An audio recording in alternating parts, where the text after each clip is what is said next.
Dylan Larkin, Patrick Kane, Buffalo, New York. He's been great for them. Patrick Kane's been unbelievable. You know Patrick Kane. These are the moments of the season that he wants to step up and be accounted for. This is why Detroit. Part of the reason why they brought him in this season, but it's much bigger than just him. Their whole team has to elevate and be the winning team tonight. This is a huge game. And to your point, other games, Semyon Varlamov getting the start. He's been cooking for the New York. What's going on, everybody? John on here with you. It's a Tuesday, April 9, 2024. Heavily caffeinated version of myself. Very tired. It's been a long day, but it's one of the situations where I cannot miss this game. So I might have a little bit more missteps than usual. My apologies on that, but we're going to get through it. We're going to get the full game and get the coverage as always. I'm a hopeless sports guy. So for the Washington Capitals, head coach by Spencer Carbery, they sit fifth in the Metro. They are just outside of WC2, 36-30-11. Their lineups sound like this: Connor McMichael, Alex Ovechkin, TJ Oshie, Martin Ferrari, John Carlson, Dylan Strome, Alexei Protas, Tom Wilson, Alexander Alexei, Nick Jensen, Hendricks Pierre, Max Pacioretty, Sonny Milano, Nick Dowd, Beck Malenstein, and Nicholas Aubé-Kubel, with Trevor Van Riemsdyk and Vincent Iorio, because Ethan Bear is out, and Rasmus Sandin as well. Well, it's going to be Charlie Lindgren in goal per usual for the Caps. And for the Red Wings, head coach by Derek Lalonde, it sounds like this: 38-31-8. They are just holding on to WC2 by 1 point, fifth in the Atlantic. We'll get more into those narratives as the game goes along. Dylan Larkin, David Perron, Lucas Raymond, Ben Shrott, Moritz Seider, JT Cobb for Alex DeBrincat, Patrick Kane with Simon Edmondson and Jeff Petrie. It's Andrew Cobb, Robbie Fabry, Christian Fisher, Austin Zarnik, Joe Valeno, Daniel Sprong, with Oli Mata and Shane Goss to spare. I think Jake Woolman is still the seventh defenseman, unless they're going to move some things around tonight. That's what we got according to the CBS side, so that's what I'm going with. They're going to have Alex Lyon in the goal crease. So we're underway. This is an ESPN-only game, but if you do have ESPN Plus with the channel, you can go ahead and watch that on, or follow along at John Ryan on the YouTube or the Twitter space. Here's Dylan Larkin with a wrister, and this one is a quick glove save for Charlie Lindgren, and we're underway, 1940 in the first. John under with you on the call. We're in LCA. Again, normally I would have the Valley Sports Detroit feed, but since this is a national game, we're going to go with this. This is all we got now. And when we get to the Thursday side, in between Detroit and Pittsburgh, I think I might be joined by Alec Nava for that one. We'll also take a look at the college hockey Frozen Four between Michigan and BC, although we kind of have BC as the leverage. I hope not personally as a local boy, but still, it'll be fun to watch. Again, Red Wings are in two must-win games, so are the Caps, so are the Pens, between Tuesday and Thursday. So this should be a lot of fun nonetheless. So Nick Dowd against Dylan Larkin, and Dowd is able to get this to the right side boards. As Raymond come together, this one bounced. And now number 71. Pick it back up. It's played on the D. Shane Goss is there. This one goes wide for Raymond off the deflection opportunity. And now this will be a shovel opportunity for Dowd. This will be settled back down for David Perron. And now Shane. Ghost will get this across. Fisher wide open and shoots. Two chances right down the middle just before the circles. Both of those are answered by Charlie Lindgren. Begin another stoppage with 19-14 in the first. So good action so far for Detroit. Derek Wall in his second season, 73-68-18. Again, the record doesn't sound very good, but this is still a team in transition, even with Steve Eisenman at home in year 5. Still cleaning up a lot of the mess from Ken Howell. I know fans don't want to hear that, especially being 2-2-2 in the last 6. And having that month and a half where they just didn't play well, they wouldn't even be in this position. Otherwise, they'd already be way out in front in a playoff spot. Tom Wilson off the rush will take the chip, and across the right side red line as Petrie will fight off Protas. And now Simon Edmondson, number 77. He's someone I keep my eye on here as he goes for the top right corner, but hits the glass. This will stay in play now. Robbie Fabry has a stick blow up on him. Here's a chance that's shot wide. My goodness, Charlie Lindgren wasn't even in the goal crease. Caps survive it. They'll get this across the wing wheel and send it back down. Petrie wrap this around the embankment as this one was stolen by TBR Pacioretty. I'll send it right back. Take a look for Jensen, but they'll like to just put this in. Simon Edmondson, as this played off the wall, lost it off the stick lift. Jensen, they'll look at this one across, goes behind Alex Lyon. And now an opportunity here for Sonny Milano. Fired it toward the net that goes off the glove of Alex. This, I think, hit the netting. So They'll say it's out of play or play with the high stick. As now they're going after Edmondson. DeBrincat trying to help out with Pacioretty and Hendricks LaPierre. So we'll see if anything comes of that. Again, the last time we covered these two teams, the Caps were winners of 5 of 6, and they were looking good. They felt like they were going to steal that WC2 and hold on to it. Ever since, they've been 0-4-2.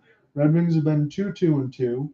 The Flyers have been a little bit of a landslide as well. The Islanders are kind of holding on. The Red Wings are just biding time, kind of treading water. So somebody's got to take a WC2. And because of all that, the Pittsburgh Penguins are now in the mix. Only down, I think they're tied right now.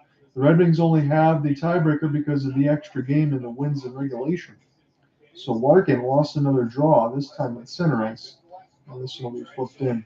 Again, just a point separates these two teams. It's a must-win for both. It was kind of that way 2.5 weeks ago when we covered them. Ben Sherratt try to get the left side blue line, gain the red, fire it in. That's what the Red Wings like to do a lot. Sometimes it drives me crazy, but you just give away puck possession if you're not going to be able to go ahead and chase it. TJ Oshie now gets it to the right side off the half spin. This is McMichael set it up for a 1-2. Bounce to Lucas. Raymond's got it near the right side dot. Larkin off the backhand. Gets across the wing wheel now. Gains the entry to the right wing side and speeds in. Here's a good drop for Sherratt. Gigantic rebound, but too far for Kane. And the Caps will escape. Alexei Protas will get this one down. As Lyon will stop it with the goal stick, try to chip it off the glass. He gives it right to Nick Jensen. And now Milano will have it in behind the net. Here's a wrister. This one goes from Dylan Strome off the glass. A very good spot to shoot in near tight the right dot. Kane, it's all spun around. JT Compher, U of M man, and the Colorado Avalanche Stanley Cup winner. We'll send this one down the ice. This will be iced against Detroit. 17:02 in the first. A little bit of booze here from the crowd. They thought it was too keen of an icing call. OT 63. He says, my Caps are doomed, but here goes nothing. Again, OT, I know that you mentioned it in the last side week. I think it was 2.5 weeks ago when you said you got to root for the Caps. You're still in this, my friend. If the Caps can find a way to get this done and just get a couple wins, you still got the Flyers again at the end of it. There's still hope, but it's got to happen in this game. Same thing with the Wings, too. So that's why we're covering this, and then the Penguins on Thursday. But good luck to you. I hope the Caps can get in. I would like to see Crosby or Ovechkin on that side. I know it's blood rivals for you and even for me, but still, you want to see the old guard do some damage. Kane, here's a wrister. This one will get blocked. The DeBrincat plays it from his knees, and JT Compher will send it around the end boards. Here's an opportunity for Sonny. Will stop near the right side dot, make a drop pass, get it back. Good move off the backhand. This is sticked away. This will go right to the Caps in front. Oh, it goes off the post. Hendricks LaPierre. He couldn't get the rebound. It was right out in front. It was a good pass back design and tight near the right dot. And Hendricks LaPierre was alone, but it bounced off the post, and the Red Wings dodge a bullet. Iorio will get this out of his own end as it's Strome. We'll flip it in. Now Simon Edmondson. As this goes near the right side, Nick Jensen into the traffic. All sorts of capitals fall down. As this is Spencer Carbery's squad still with the puck with Nico Becky-Bell. Edmondson tries to get it across to his defensive partner in Petrie. Can't imagine that's going to last too much going into next year. As this is sent back around the end boards. Bounce. The Red Wings will get this in across the red and slap shot it in. Charlie Lindgren got to get back in his goal crease. Jensen. And Iorio will set that up. I promise I'll get it right. He's wearing number 2, so I'll make sure I'll get that correct. As this is Oli Mana. Pick this in across the right side. Here's Robbie Fabry. He goes for a tip. This one is saved by Charlie Lindgren. It's a big bounce. It'll go all the way back in the Red Wings defensive end. Sherratt and Shane Goss's pair off a long flip. Bounces away from the referee. And now picked in off the backhand. Caps settle this one down with John Carlson. TJ Oshie. Good back pass. They'll start again with Ovi. Near the left side boards, he'll just chip it in deep. Sider, as he wins a stick battle. Andrew Kopp settle it back to Ben Sherratt. Robbie Fabry. As this goes in off the kick plate. Fabry now gets into an open area for Sider. And off the drop goes back to Moritz. Forwards take a change for Derek Lalonde's squad. 14:45 left to go in this fast-moving first 242nd consecutive game. This one goes wide for Raymond near the left dot. Picked up by David. Perron getting toward the right side as this is Nick Jensen. Jensen Now to the right side blue line, he'll take the long flip. This is Simon Edmondson off the glass. He'll send it around the end boards off the backhand. Petrie get it to his forwards. They'll just gain the blue line. Here's a good skating between the legs off an outstretched reach for DeBrincat. Not to settle it back down now. Simon Edmondson. Here's a seam pass for Dylan Larkin. He tried to shovel between the legs to Raymond. Wasn't a bad idea. Lucas got a piece of it. Now Tom Wilson and off the rush as the Redmonds can't get it. There's Protas. Has it on the right side, Dot, but it's right front to the Redmonds, who forced the steal. Play this calmly off the wall, and David Perron will take a change. Full units for the Caps as well, as they'll enter Connor McMichael. We'll put this one in. Shane Gostisbehere off the backhand, try to find Alex DeBrincat. Delayed offsides, Redmonds will touch. Here's an outstretch. Evans makes a great play. DeBrincat off a low wrister, and this is stopped by the left pad of Charlie Lindgren. Now near the left side faceoff dot. Spun back around for Iorio. Trevor Van Riemsdyk now near the right side. He's being hounded by DeBrincat. Mata makes him give it up. JT Confer on a 1-on-3. Will have to take the cheeky flip. Charlie Lindgren plays it in off the wall. Redmonds try to get a stick lift and send it in deep where Patrick Kane will hunt the puck in behind the net. Caps now survive it as it's Van Riemsdyk. They'll take an extended timeout. All their forwards will take a change as Charlie Lindgren will watch from behind the goal crease, and Trevor Van Riemsdyk makes a 100-foot pass. There's Nico Beck-Hubel.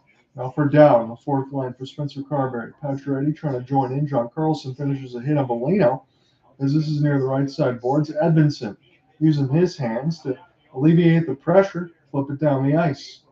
As it's stopped by Lindgren, he'll handcuff this off the glass. This takes a favorable bounce. Joe Valeno might get to it as this is put around the inboards here.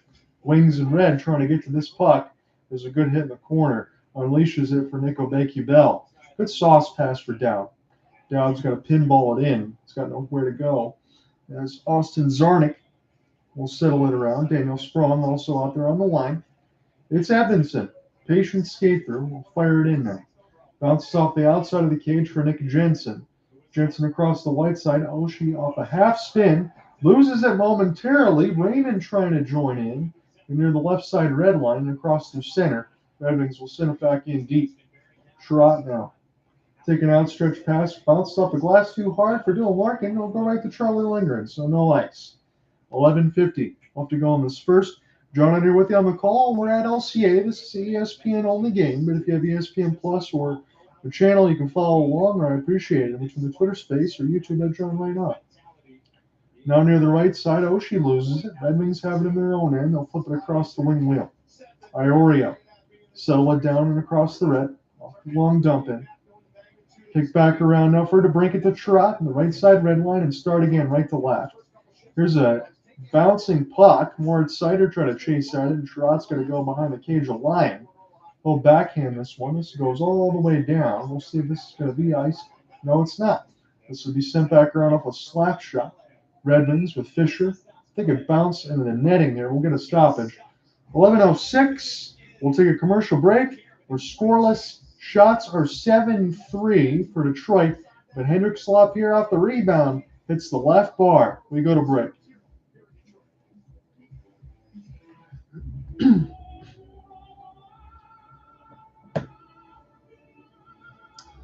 My apologies again if I misspeak a little bit. I'm very exhausted. It's been a long day, probably about 2.5 hours of sleep from 6 a.m. to the rest of it now. But we're going to get through all this. We're going to get the game story, localsportsguide.wordpress.com, and then we'll send it out. And then I'll be back Thursday after I spend some time with the missus tomorrow for Pittsburgh, Detroit. I think that starts about 7:10 Eastern. That'll be on Valley Sports Detroit. I'll have that. And if the game gets out of hand, I know I will be flipping back and forth. I promise we'll get to Detroit-Pittsburgh first on Thursday. But I will flip for the Michigan Wolverines and the Boston College Eagles on the Thursday side. So those will be my next two scheduled days. We got Washington and Detroit today, Pittsburgh, Detroit Thursday, and BC, Michigan. And then Saturday, I should be able to cover the NCAA Frozen Four final.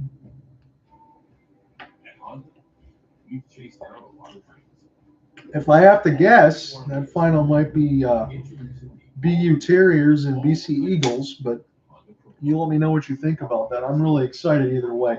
I'm surprised Michigan was able to get as far as they were. It was a down year in the Big Ten for them, and I expected the Spartans to go ahead and get that victory, but didn't happen. It was the fifth meeting of the season. I should say sixth actually, because 4 regular season meetings, a Big Ten meeting, and then the sixth meeting was won by the Wolves.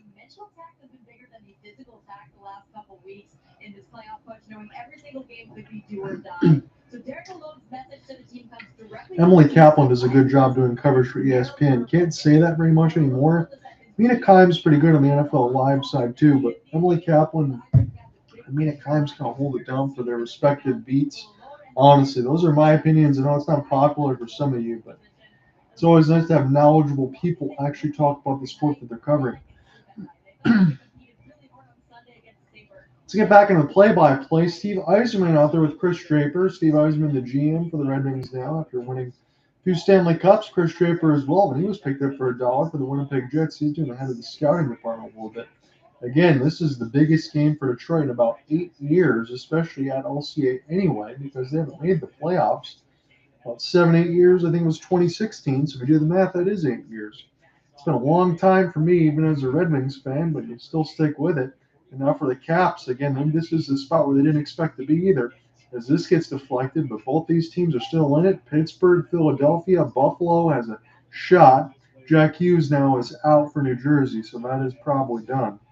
Now to the right side, Ole Mata, as this is now near the right side red line from Shane Gostisbehere. Here's a give back. It's still very busy behind the net, so the Red Wings got to provide some support here. They'll get this one across the neutral. Is this onside for Robbie Fabry? It is. He's got no help, though. Andrew Kopp tries to put it around the kick plate here. Edmondson fire it toward the net as this one gets picked off. It's Sonny Milano off a long flip. It bounces off the stick of line, and Patches will get to it first. He's a Michigan product as well, as this is Jeff Petrie in from Fabry. Now here, Iorio with the deflection. Alex Lyon couldn't find it for a moment. Now he makes the save, and Kopp and Fabry. This looks like window dressing here off of some of those holds. Pacioretty pinned against the boards. I think Hendricks as well, LaPierre. But that was more window dressing as 9:46 marker of the first. Going on here with you. It's a solo call. I should be joined by Alec Nava on the Thursday side. I know I did get in touch with Cooper Hopkins. He's traveling from Seattle. He might join in on the Thursday side, depending on where we go to. Here's a commercial break. I'll come right back.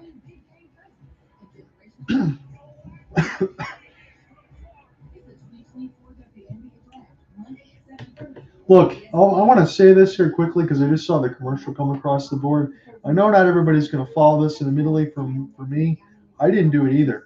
But over the last couple games, after I was done with the local assignments here in the MIHL with the Waterford Sharks, I was watching Iowa in the NCAA Final Four on the women's side of the bracket. I got a chance to watch Caitlin Clark in a regular season game against Michigan. And during the Final Four, I mean, having a point guard like that, having someone that shoots like Steph Curry, I mean, it was really eye-opening. For someone that hasn't watched a lot of women's college basketball, even though I do cover hockey, basketball, baseball, and college affiliates, I haven't covered a lot of women's sports. Maybe that should change depending on seeing that. But for Caitlin Clark, I didn't understand some of the hate that she was getting from players like Diana Taurasi, especially. Like, I understand, okay, you go into the WNBA, right? You're going to have to maybe bulk up a little bit, kind of learn the rules, the ins and outs, see how people are going to play you. Is everybody going to be able to pick her up from 38 feet when she shoots threes and comes off screens? I don't know. I mean, it was pretty fun to watch, and even for someone that doesn't always watch a lot of women's sports, I really enjoyed it. It was kind of a game breaker to go ahead and watch her. I don't understand those trying to just dismiss her success. College and pros are different. That was a lot of fun, at least for me. So Spencer Carbery, talking with Emily Kaplan here as we're coming back from the commercial break. 9:46 left to go in the first. I got to remember, I got to do some game notes as well. I've been tired. I forgot to type. So at least there's been no goals. So it's Dylan Larkin as he's going to get a defensive zone draw. Again, Dylan Larkin wasn't very good in the draws against the Caps a couple weeks ago. Now this one is stolen by Ovechkin. And now the Red Wings try to go ahead and acquiesce forward here. David Perron off a wrister. This bounces off a stick. I'm not sure where this bounced in the netting, but this is way out of play. 9:29 left to go in this first. They're giving us studio updates, so I'll try to give you these score lines as well once we get to the intermission. Cole Caulfield, he sets up a wrister right in the front. There's a one-timer, and the Canadians draw first blood. Yuri Slafkovsky, he's been hot lately, 17 goals. He's been good to the back end of the season. They got a lead on the Flyers, so that's good news for Pittsburgh, Washington, Detroit. Tampa's already clinched. We're just waiting for that 8th seed, essentially, and their reward might be the New York Rangers. Martin Ferravari off the defensive zone draw. This is bounced away from Raymond, flipped in for Alexei. Again, the Caps 0-4-2 in the last 6 outscored 25-10. They won 5 of 6 the last time they covered. Mana, Larkin, he goes for the left side post short side, and this one goes wide. Mana now near the right side red line. Spin back around for David, but this will go to D. Dylan there. Put it around the end boards for Ole Mana. Number 71, captaincy for Detroit's got it. There's a backhand. Thought it was going to be too hard, but it's Gostisbehere in the high slot. Now Mana near the left eye. As this pinball's off the glass. Too strong for Fabry. He tries to get the pin on one of the Caps. And swim back around for Ferravari and John Carlson. Good to see him back in a Capitals uniform, back from injury, because John Carlson, when he's right, still one of the best defensemen in the league. Here's an outstretched patch. Petrie, the Cup, will put this in the empty side of the inboards. And now the Caps. Almost had a bounce away from him, but it's Tom Olsen. Last time he was suspended, we did not see him. He loves to throw fists. Dylan Strome, one of the best players on the Caps. This gets blocked by Protas inadvertently. And now and across the wing wheel, Dylan Strome will play it back to his defense. Shots on goal still 9-5. 8:05 left to go in the first shot. On here with him, McCall. We're at LCA on the ESPN only feed. But if you do have ESPN Plus or the channel, I'll follow along. I appreciate you following the stream. Iorio in the traffic. As this will bounce back in the high slot, Trevor Van Riemsdyk tries to find a seam. And this will go all the way back in the defense pin for Iorio. Van Riemsdyk now. Settle it down. As it's Strome, forwards will take a change for Spencer Carbery's squad. They're going to be doing an update for both New York teams on Long Island when they come in from the commercial. Sonny Milano near the right side as this bounces away from Moritz. Sider.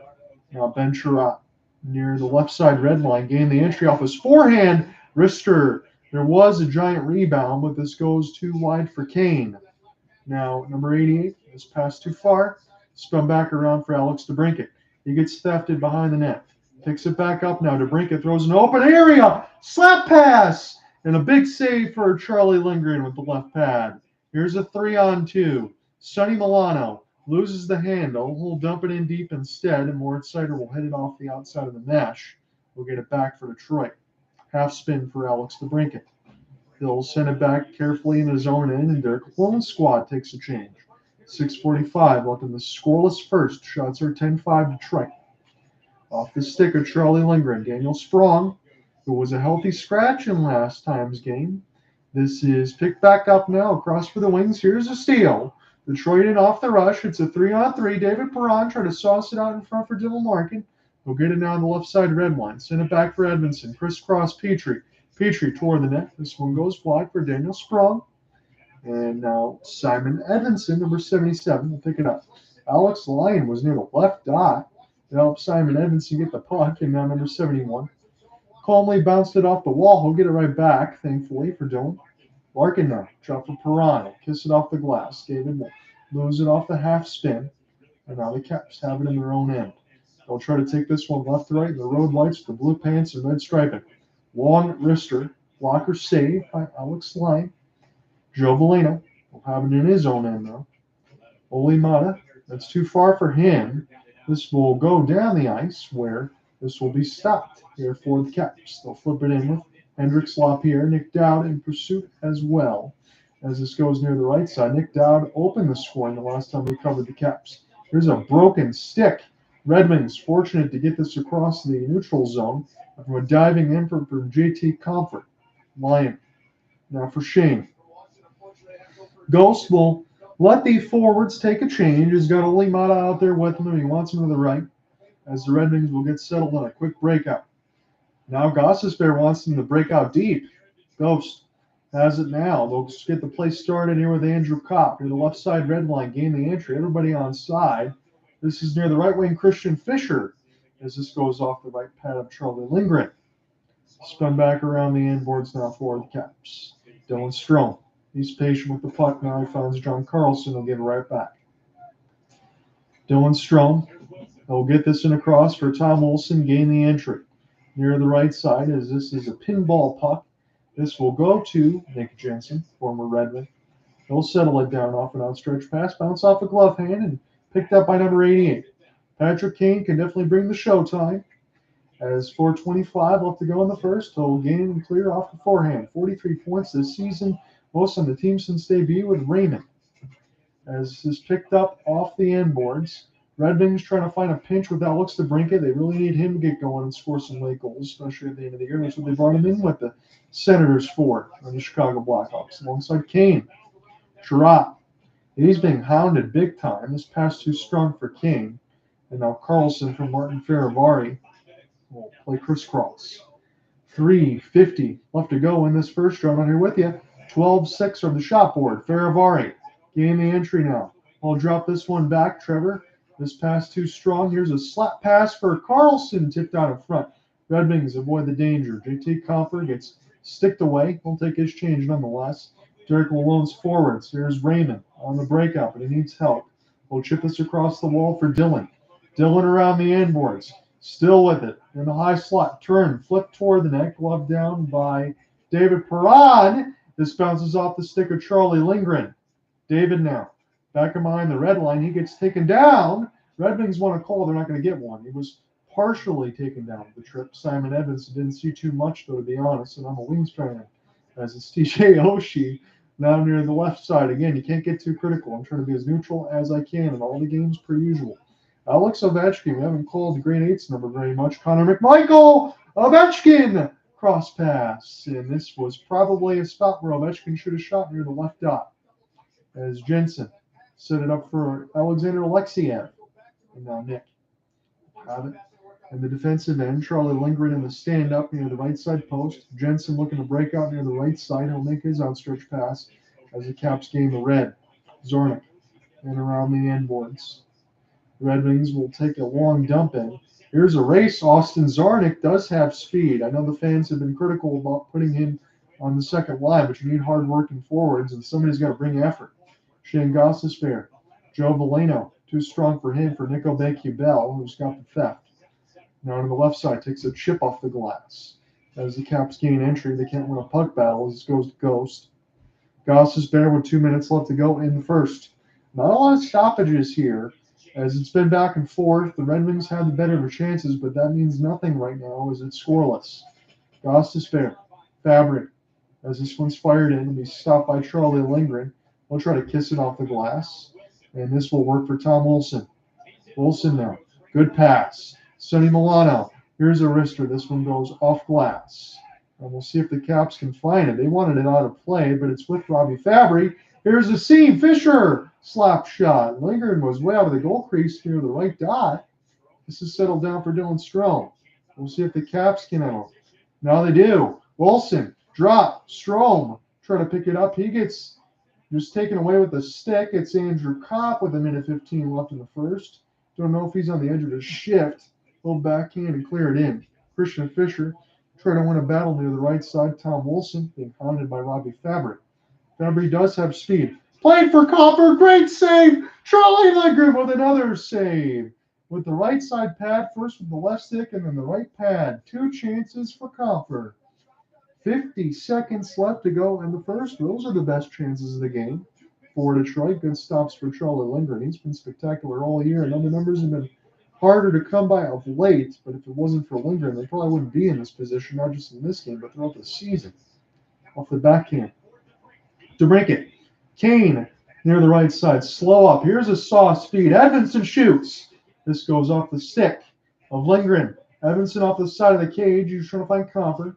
As this goes down to 20 seconds, this is a good end of the period for Detroit. I might jinx it, though, as now it's Sonny Milano. We'll get this for Hendricks. Now on the left side, Doc. Good spot to shoot from. And Alex Line hadn't done a lot to do for a while He made an important save with 10 seconds left on Patches, and they'll get an offensive zone draw with the Caps.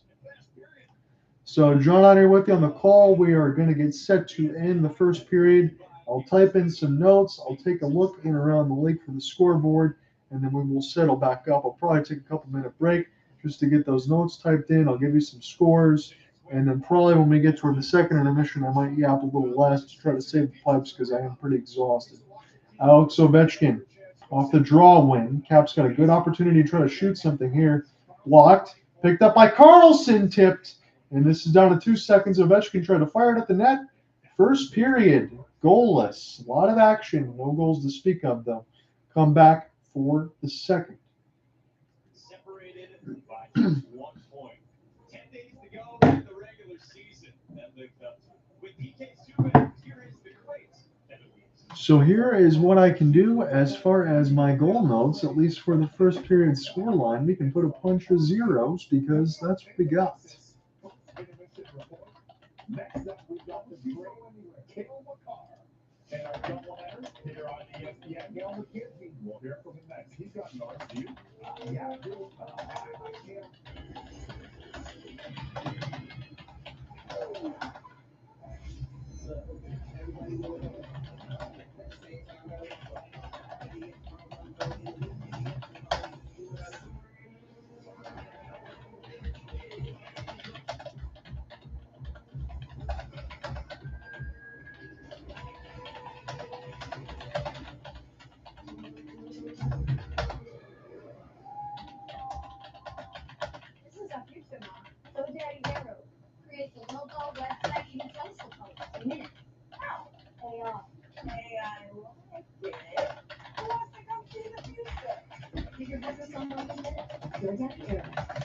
Doors can take us through adventures and long-term goals.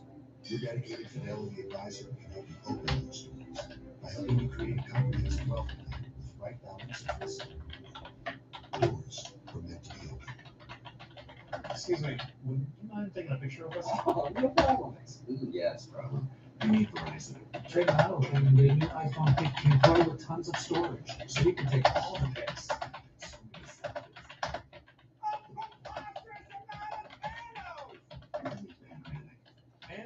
All right, let me give you the shots on goal. I got some notes in here for the story. Admittedly, there's not a ton, but it's been a good pace, even though it is goalless, so not as many notes to be able to get today. Let's get into the Caps Red Wings box score. Shots on goal. 16-8 Detroit.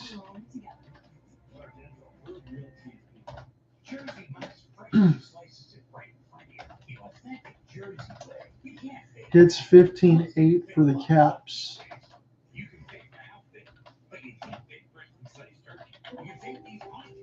Face-offs, not a lot. It's been a fast-paced first period. 6-3 for Washington. No penalties.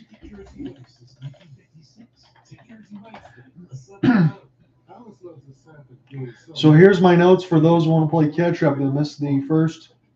I said JT Compher with a couple of great shots in front off rebounds, and Lindgren, the busier the netminders, was up to the task as it goes off the pad and the wing. I thought the pace favored Detroit with the 16-8 shots. I like Simon Edmondson's play. For the third time being able to cover him. I love the fast pace. I think he fits in pretty well. Kind of wonder why he hasn't been called up sooner, especially when you're scratching Justin Hall or you had some of the stuff with Petrie or Shane Gostisbehere being a -25. That's where I am on that. Hendrix Lapierre might have the best chance, though. He couldn't find the rebound after a chance in traffic at the left post against the Lion. So again, shot 16-8, hits 15-8 that time for Washington, and 6-3 faceoffs. Washington, no penalties, as we said. Those are your notes. First period is goalless between the Caps and the Red Wings. Two teams that need this game badly. Alex Lyon, 20, 17, and 4. 298 goals against, 907, 2 shutouts. Charlie Lindgren, last time we covered him, his goals against about 260. It's blown to 282. The save percentage is about 915. It's on a 907. still with 5 shutouts. Those numbers are very good, so that tells you how good Charlie Lindgren's been. Again, and as I noticed in the coverage from 2.5 weeks ago, we went over these two teams. I mentioned Charlie Lindgren as my first half all-star. I'm surprised he's not selected. I understand fan votes and this and that, but I thought Charlie Lindgren really deserved it. He's been a reason why the Caps are definitely where they are. And for Darcy Kemper, I mean, you bring him in from the Avalanche, and Cooper Hopkins, and I told you as much. I fully respect Darcy Kemper. I know he's getting a little bit older. I know he's long in the tooth from the Arizona Coyotes, and you want it with the Colorado Avalanche, but he doesn't have the same type of defense in front of him. His numbers, 13, 14, 3, 331, 890, one shutout. It's not been good enough. Charlie Lindgren has been not just the 1A, he's been the franchise netminder right now. And they had Hunter Shepard from the Hershey Bears, I think, for a few games, alongside Joey Decord when we covered that Game 7 between the Coachella Valley Firebirds last year.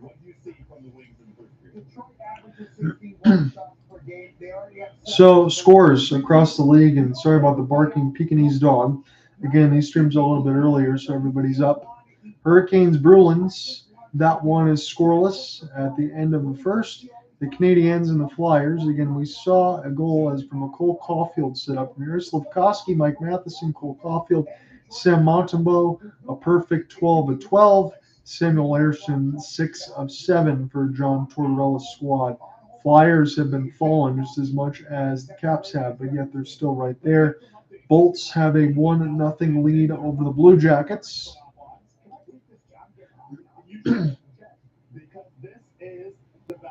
Braden Point with his 44th. Nikita Kucherov, 94 apples, and Anthony Duclair with his secondary assist. I think we saw a shootout attempt in between Barzell and Igor Shesterkin off the penalty shot. And now that I say that, let me give you another live scoring update.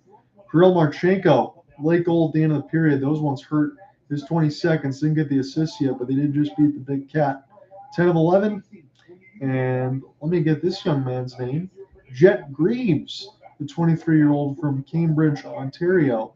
He's 2-3 on the season. He gets the start in that today. 6 foot, 179 pounds, according to ESPN. Islanders up 3-0 on the Rangers. Went from 0-0. I turned my eyes at 3-0. Let's give you that scoring update first before we go across to the rest. So the Islanders, this will be good for them if they keep it because they'll hold on to the third spot in the Metro. It is Mike Riley from Bo Horvat at 412. Horvat is 33rd from Dobson and Matthew Barzell. Kyle Palmieri from Nelson and Noah Dobson at 13:38 goals. Just a couple minutes apart, not even. Simeon Varlamov, 10 of 10. And Igor Shesterkin, not the king of New York in this game, 9 of 12.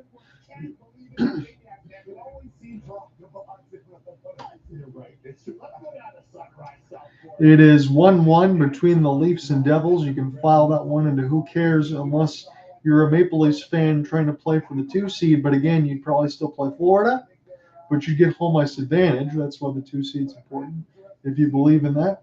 Nick Robertson is 13th, brother of Jason, Morgan Riley, and TJ Brody get the assist. And Nico Hischier, the captaincy, very underrated for New Jersey. Dawson Mercer and Brendan Smith. Jake Allen, 6 of 7. Joseph Woll, 3 of 4. Woll has been shaky since coming back, but Simeon Varlamov, Ilya Samsonov has looked pretty good. Games to get underway. We will have the Jets and Preds in about 25 minutes. Same for the Sabres and Stars. Stars might clinch the first seed. When I asked Cooper several weeks ago when we covered the Flames and the Golden Knights, when that was a big win and there was a little bit of a heartbeat, it's gone now as the Flames have been eliminated. But we talked about who's going to get that first seed in the Central. And he goes, I wish you didn't ask me that question, but I had to nonetheless. We were wrong about the Jets, but they're going to get in the playoffs nonetheless. Stars are the one that took it, and maybe their first-round matchup might be against Vegas. That could be interesting as Tomas Hertl made his debut last night, and then you're going to have the return of captaincy Mark Stone. I know Vegas has looked on shaky ground for a while. They get healthy as you assume they would. I don't know. As playoffs will begin in 11 days. Wild and the Avalanche. That one at 9:30. seeding purposes for the Avs. Wild are trying to hold out hope, but it looks like Nashville Vegas probably clinched. That's my guess. Doesn't seem like anyone else going to catch them. Kings and Ducks at 10. Same thing for Coyotes and Kraken. 10:30 light game between the Flames and the Sharks.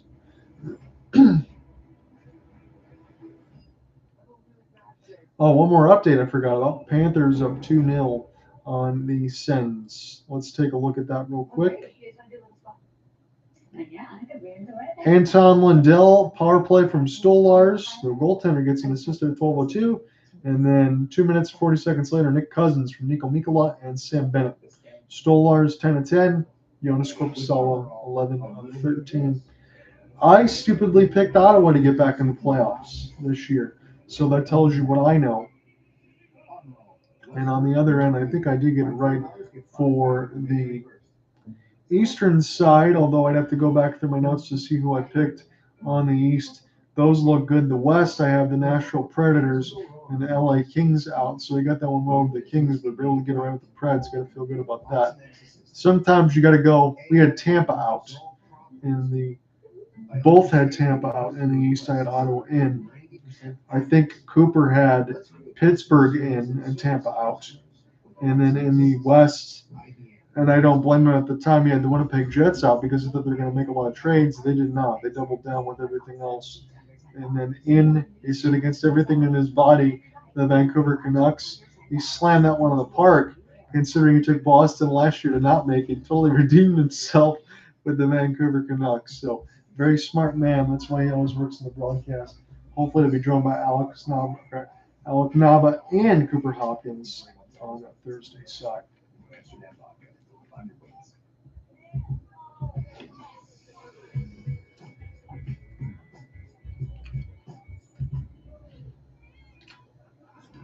Second period starts, it says, in about 6.5 minutes. So I'm going to go get a granola bar, go get something really quick for myself. I'll be right back. I will be back in time. Promise I'm not going anywhere. So stay tuned. I'm just going to grab a granola bar. I got to get something in the stomach real quick.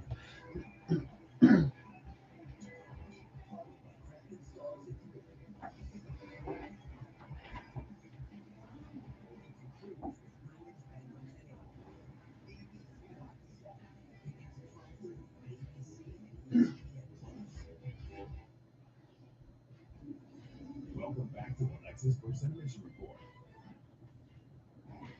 Next up, we've got the Minnesota Wild. That will be Kirill Kaprizov and company facing off against the great Cale Makar and the Avs at 9:30 p.m. Eastern, right here on ESPN.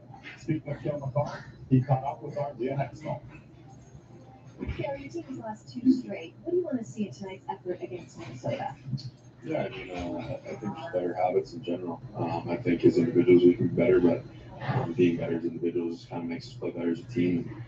Plays a collective group, kind of all somewhat in harmony. So I think for us, it's just making sure that everybody kind of gets back on that same page and we start rolling again. Your coach, Jared Benler, was speaking to that. He said that we need to fine-tune some of the details. When it comes to your own individual game, is there anything that you want to tune up before you head into the playoffs in 4 games? Yeah, I mean, there's a lot for me individually that I feel like can be a lot better. I think there's a lot of defensive aspects of it, and then also transition aspects of it as well. So I think, like I said, I think in terms of our game, I think everybody just being able to work together and support each other on the ice is going to be a huge key moving forward, and it's going to start feeling like. And speaking of supporting each other, one of your newest teammates, Brandon Duhaime, his vehicle has no tires on it right now because they were all taken off by his former teammate, Marc-Andre Fleury. My question to you is, do you know how to put on a tire, and are you going to help him? I did take mechanics in high school. I could put on a tire. I don't think I could put it on cinder blocks like it was on. That's some professional work right there. 10 out of 10 for creativity on the prank there, but it definitely, that's a pretty, maybe over the top a little bit. I feel bad for Dewey. I had to deal with a lot there. So 10 out of 10 for creativity though. Thanks, Cale. Best of luck tonight. Thanks so much, Leah. There's inside the Washington Capitals dressing cycle. That Jack. You've been watching the Lexus Spurt Intermission Report. No beach body, huh? Yes. Lots of sun. Probably too much for her. She's just not moving around. Yeah. well with your home on the boat RV, bundled with progressive. I couldn't go because I was going to go to the race. Yeah, I just hope this stays this way. Once word gets out about this place, it's the Right. and there it is. The streets are protected. It's secure. Hey Sam, I am just at this beautiful lake that I just discovered, practicing gratitude, manifesting abundance. We got 10 tickets on ticket seats. We could deal that no ticket free. My 11th will be.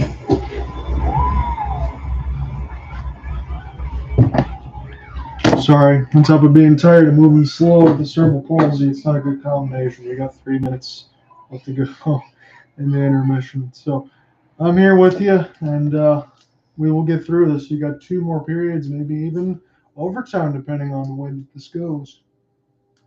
This Sherman Ultra Soft Smooth Tear is so soft and so smooth. Sherman Ultra Soft Smooth Tear. Just gotta get something in my gut because I haven't been up since like 6 a.m. Enjoy the go. AT&T just sent me a heads up on the best plan for me. That's cool. They know what a pro wants. What a pro needs. Whatever makes me happy. Sets you free. And I'm thanking you for knowing exactly what a pro wants, what a pro needs. Whatever makes me happy sets me free. Good. Look at flat. Look get better. AT&T provides proactive recommendations so you get what's right for you. That's what it is. William Carlson likes the moving is slow. Matthew Kachuk keeps his salad shop. But when it's time for a haircut, they both trust Great Clips. Where skilled stylists save their haircut details in clip notes for hockey hair that's straight up gold. Great Clips, official hair salon of the NHL. I'll just type this in the box. It's done. Come of the year. Part of the past. Celebrations. Forgotten. History. We're back to a blank slate. Clean this. But all that matters now is what happens next. Stanley Cup playoffs begin April 21st. ESPN, ABC, and ESPN Plus. The future.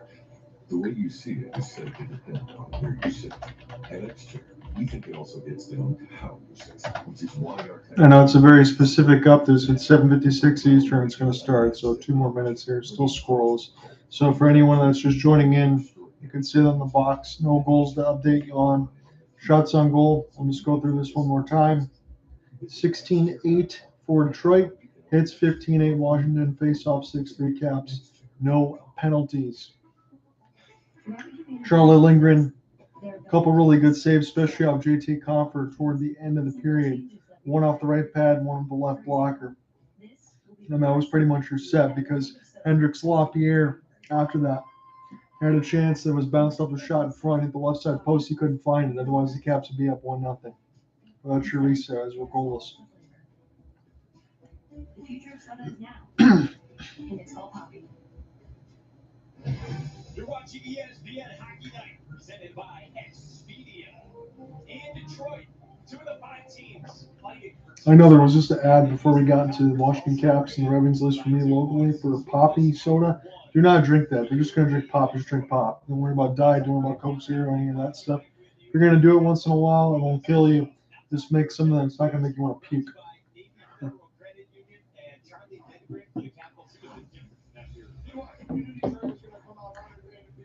So the profile on Charlie Lindgren, as they should. We're going to be starting the second period in a moment. Good traffic out in front for Detroit on a couple opportunities. Simon Evanson at the screen. JT Compher up a couple rebounds that we mentioned. Charlie Lindgren was a standout in the game 2.5 weeks ago against Detroit. He's a standout now in this game 20 minutes ago.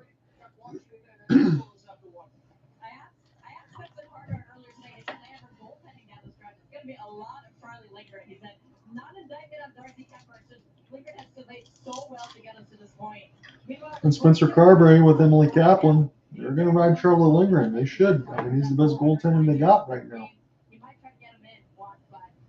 Start of the second period, and when Emily Kaplan was just talking with head coach Spencer Carbery, they flat out said, we're just probably going to ride Charlie Lindgren down the stretch and hope we can see if we can get in. I think that's the right move to make. This will go back to Charlie now, as this will try to go right to left for Washington. bounce up into the players' bench out of play. And that's essentially how this second period gets started. I know when we get toward probably the end of the second period, I'll have to plug in my phone.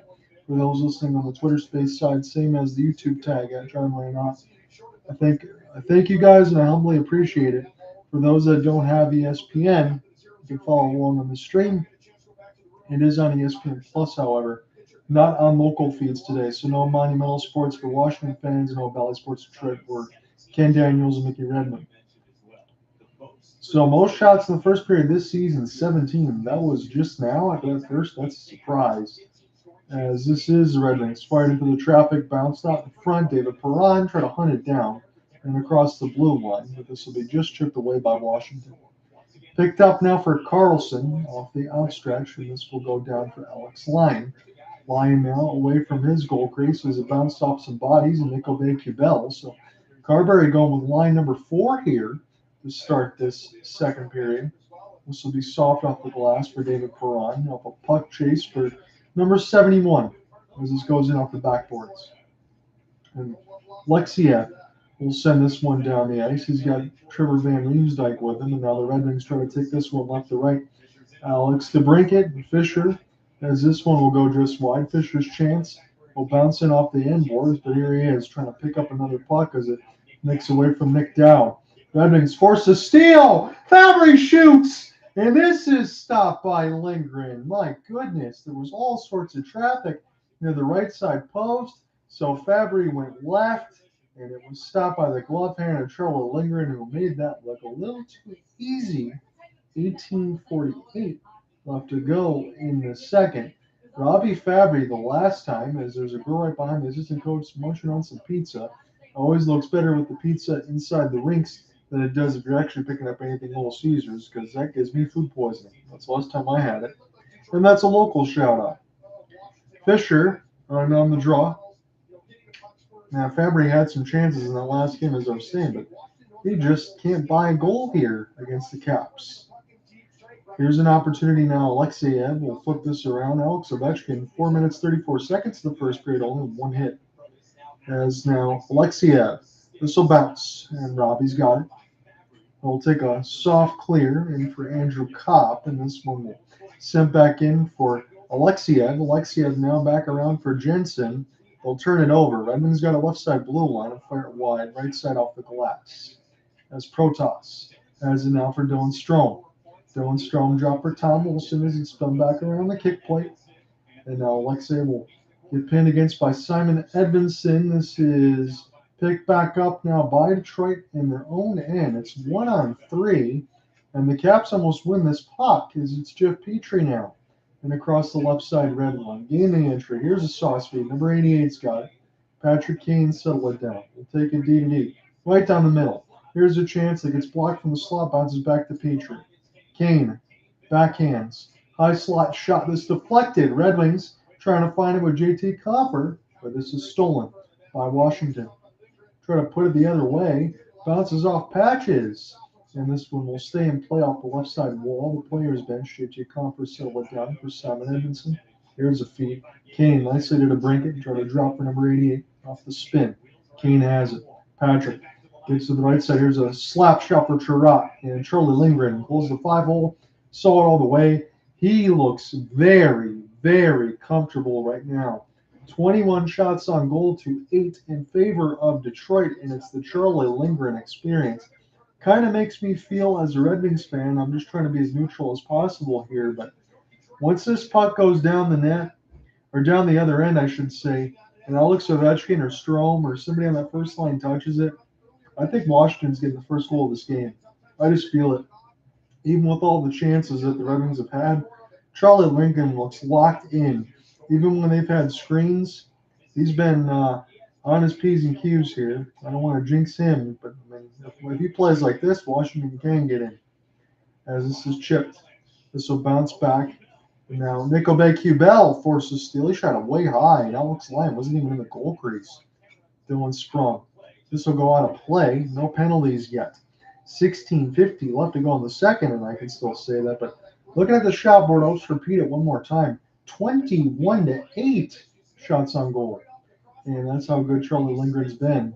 McMichael, let's see. He shoots his wrister. This goes off the left post. My, oh my. And Alex Lyon was nowhere inside the crease. He went way out for whatever reason. Tried to cut off an angle, and he certainly was paid for it.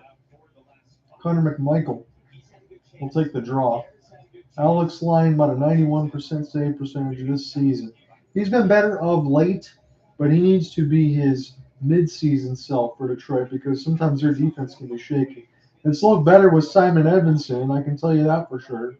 David Perron, we'll put this around the end boards, even if Washington is not the same level of opponent, and I can't say that too lightly because they're almost in the same spot and they got playoff desperation. So they are what they are. I know what the goal differential says, but the standings also says what it does. Now, Lucas Raymond, chip it high. Off the glass, Dylan Larkin gets bodied off very nicely for the Caps, but Perron forces the steal. Nick Jensen off the side of the goal line for a one-timer. And this one is stopped. That was Larkin who let it fly.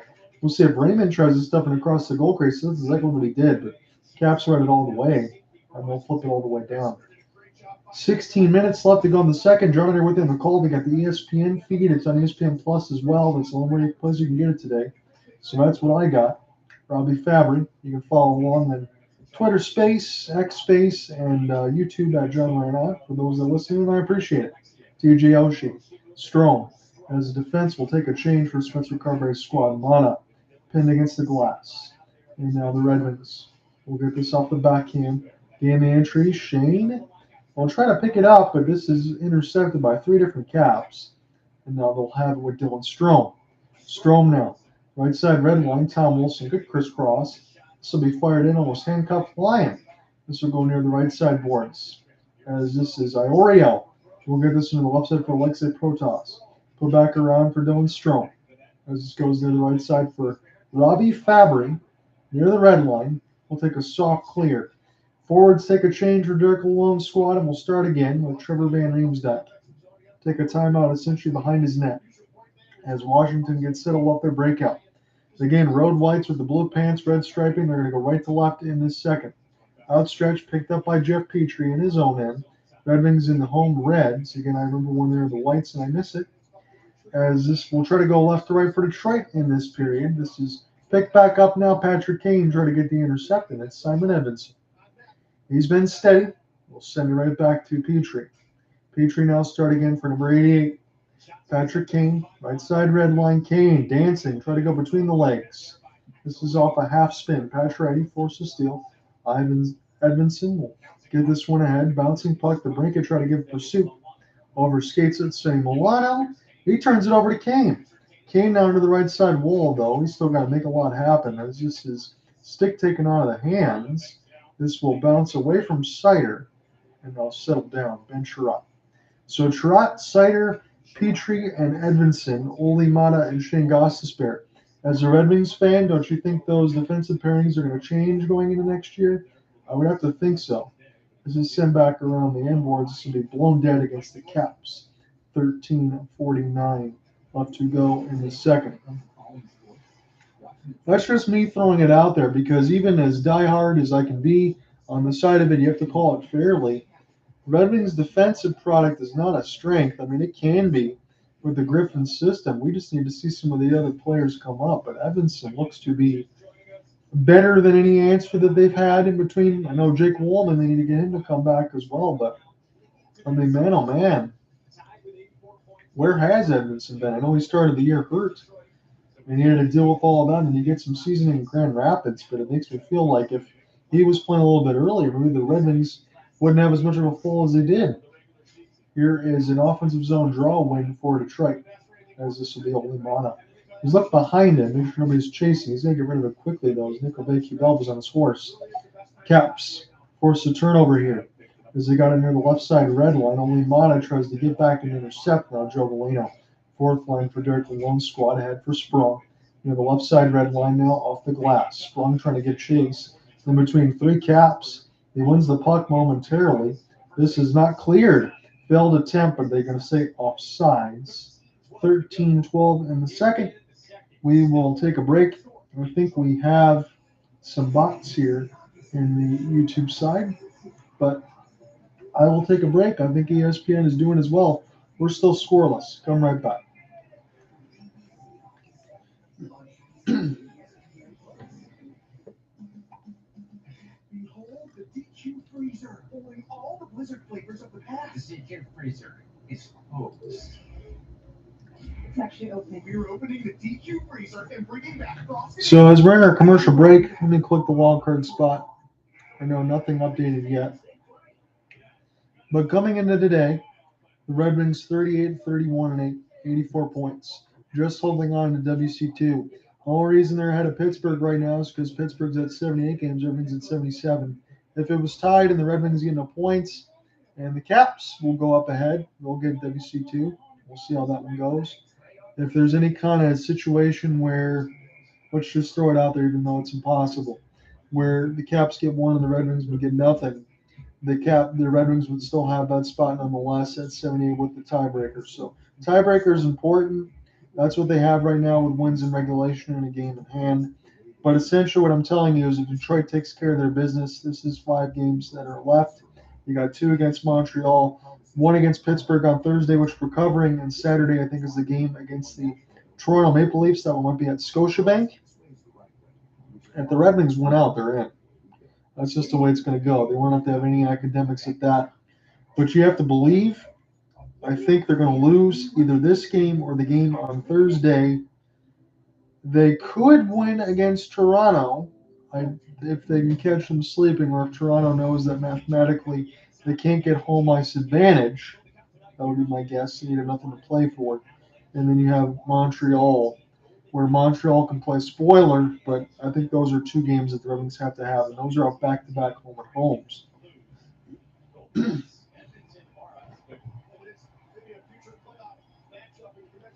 So 13-12 left to go in the scoreless second. John out here with you on the call. Shopboard is heavily favoring the Red Wings, but Charlie Lindgren has definitely been on one today. More excited. We'll fire it in across the red, as now it's Jensen. Put back around the inboards for Alex Ovechkin. We haven't had a chance to call the great eights number too many times. This is flipped. Lucas Raymond near the left dot. Charlie Lindgren. It says no with the stick. Lucas now. David Perron will put it back. Sider shoots it. And this is an easy glove save for Charlie Lindgren. At least he made it look easy. Shopboard reads 24-9 Detroit. If you're Derek Malone, if you're Steve Eisman, if you're anyone else in the game plan, assistant coach Bob Bugner, I don't think you change anything that you're doing right now. You've got to continue to beat the drum until you eventually tear down that wall and get past Charlie Lindgren. Because if you don't do that, and you kind of differ from the game plan, I think your job's going to be done. So you can't get frustrated. 41 goals by defensemen, 7th most in the NHL. This is near the left side dot for Andrew Kopp.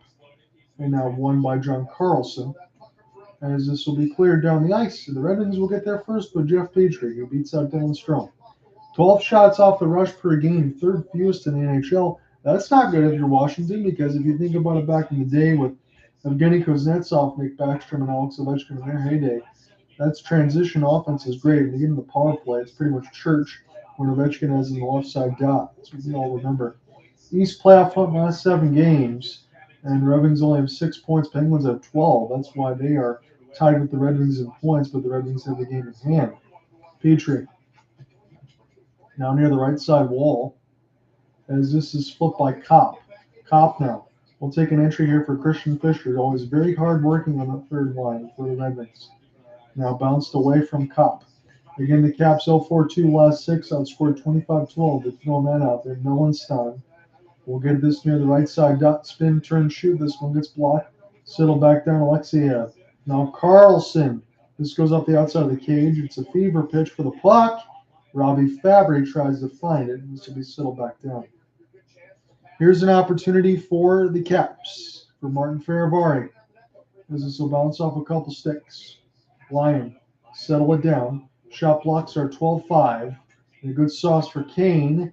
This is DeBrincat with the glove hand. Settle it down. Good feed across. This is off the outside of the post. Don't know who shot it there. Centered out in front. Kane lost it in between his legs. 3-on-2 for the Caps. LaPierre down the middle. and Hendricks gets bodied as this goes to Shane Goss's spare. Comfort, outstretched feed, too far for DeBrincat. 11-10 left to go in this second. John Underwood on the call. It's still scoreless between Detroit and Washington. Centering feed, Sandin right out in front for Detroit. There's going to be another opportunity for Patrick Kane. He'll settle it in the high slot. Pick back down. Try to look for Veleno. Veleno now got to be quick about it. We'll send this one back down on the embankment. Austin Zarnik. He was the one that fanned on the shot. Now for number 88. This pass attempt deflected. Zarnik with the chip. And we'll get a penalty called. 10:48 left to go in the second. Sounds like it's going to be on the Red Wings, assuming the fan noise. And the first penalty of the game opens the door wide for the Caps. As it's Patrick Kane busted for a hook, and the Caps go to the power play. Can't get a better opportunity than this, considering where the shots are. Fast Twitch Fiber Freak says, "Go Caps." I do appreciate the play-by-play. Just turn it up a little bit. Okay, I can turn up the sound of the TV a little bit on this side. If we get to any music, I got to turn it down because they'll just axe the stream, but I'll throw that in there essential. So I turn it up a little bit. 10:48 left to go in the second. This will be an opportunity. Strome. This is one. Carlson. Get it now for Dylan. Got the right side blue one. Strome now. Send this one back around for TJ. Fake it for Carlson. Ovechkin. Blocked by Sider. Tom Wilson try to get her on the left side now. Wilson. Send this one back down. As this is flipped. And now picked back up by Lindgren. Charlie now.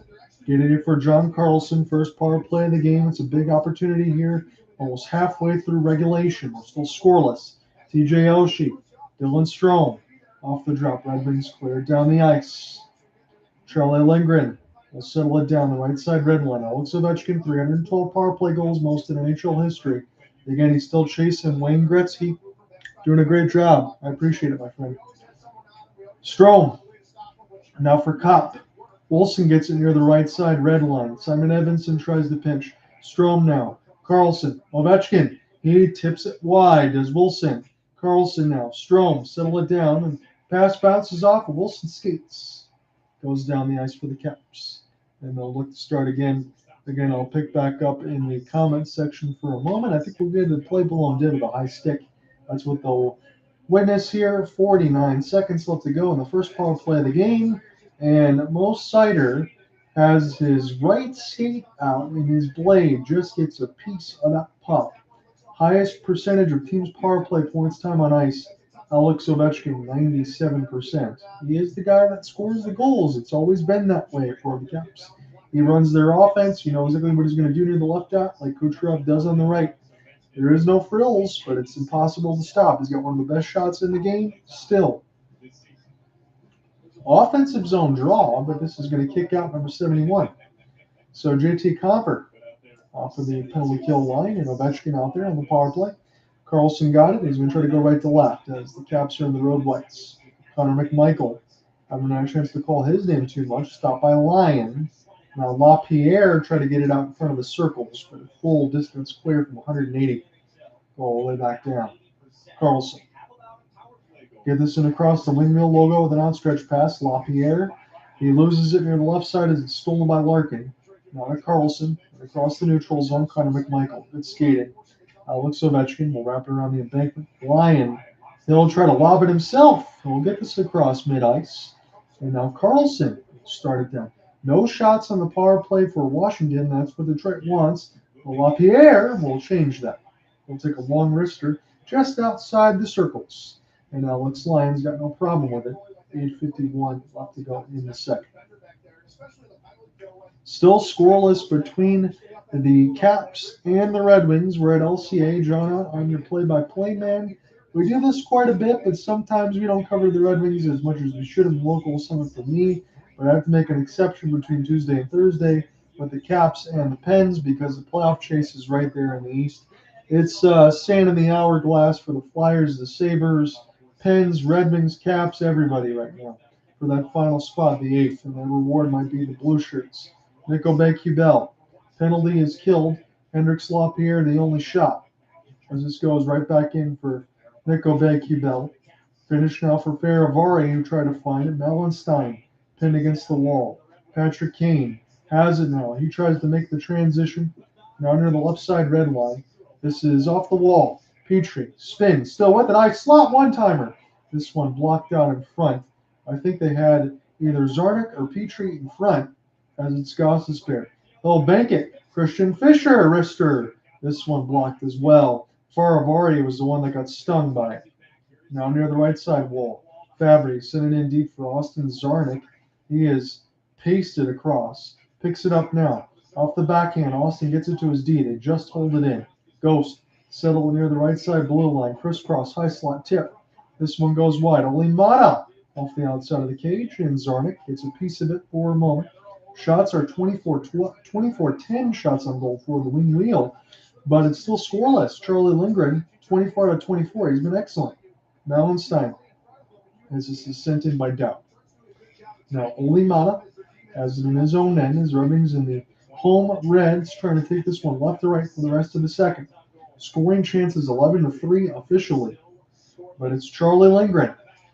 Dylan Larkin getting the entry now. Again, as I said with the Red Wings, you cannot get frustrated. Lucas Raymond off the back wall. Now for Larkin. High slot shot through the traffic. This one is blocked, picked up by David Perron. Here's a slap shot for Larkin. This goes off the glove hand of Lindgren, but he'll hold on. 7:02 left to go in the second. Are we getting a commercial break? I think it's finally time for one. Step aside for a moment. It's still scoreless between Detroit and Washington.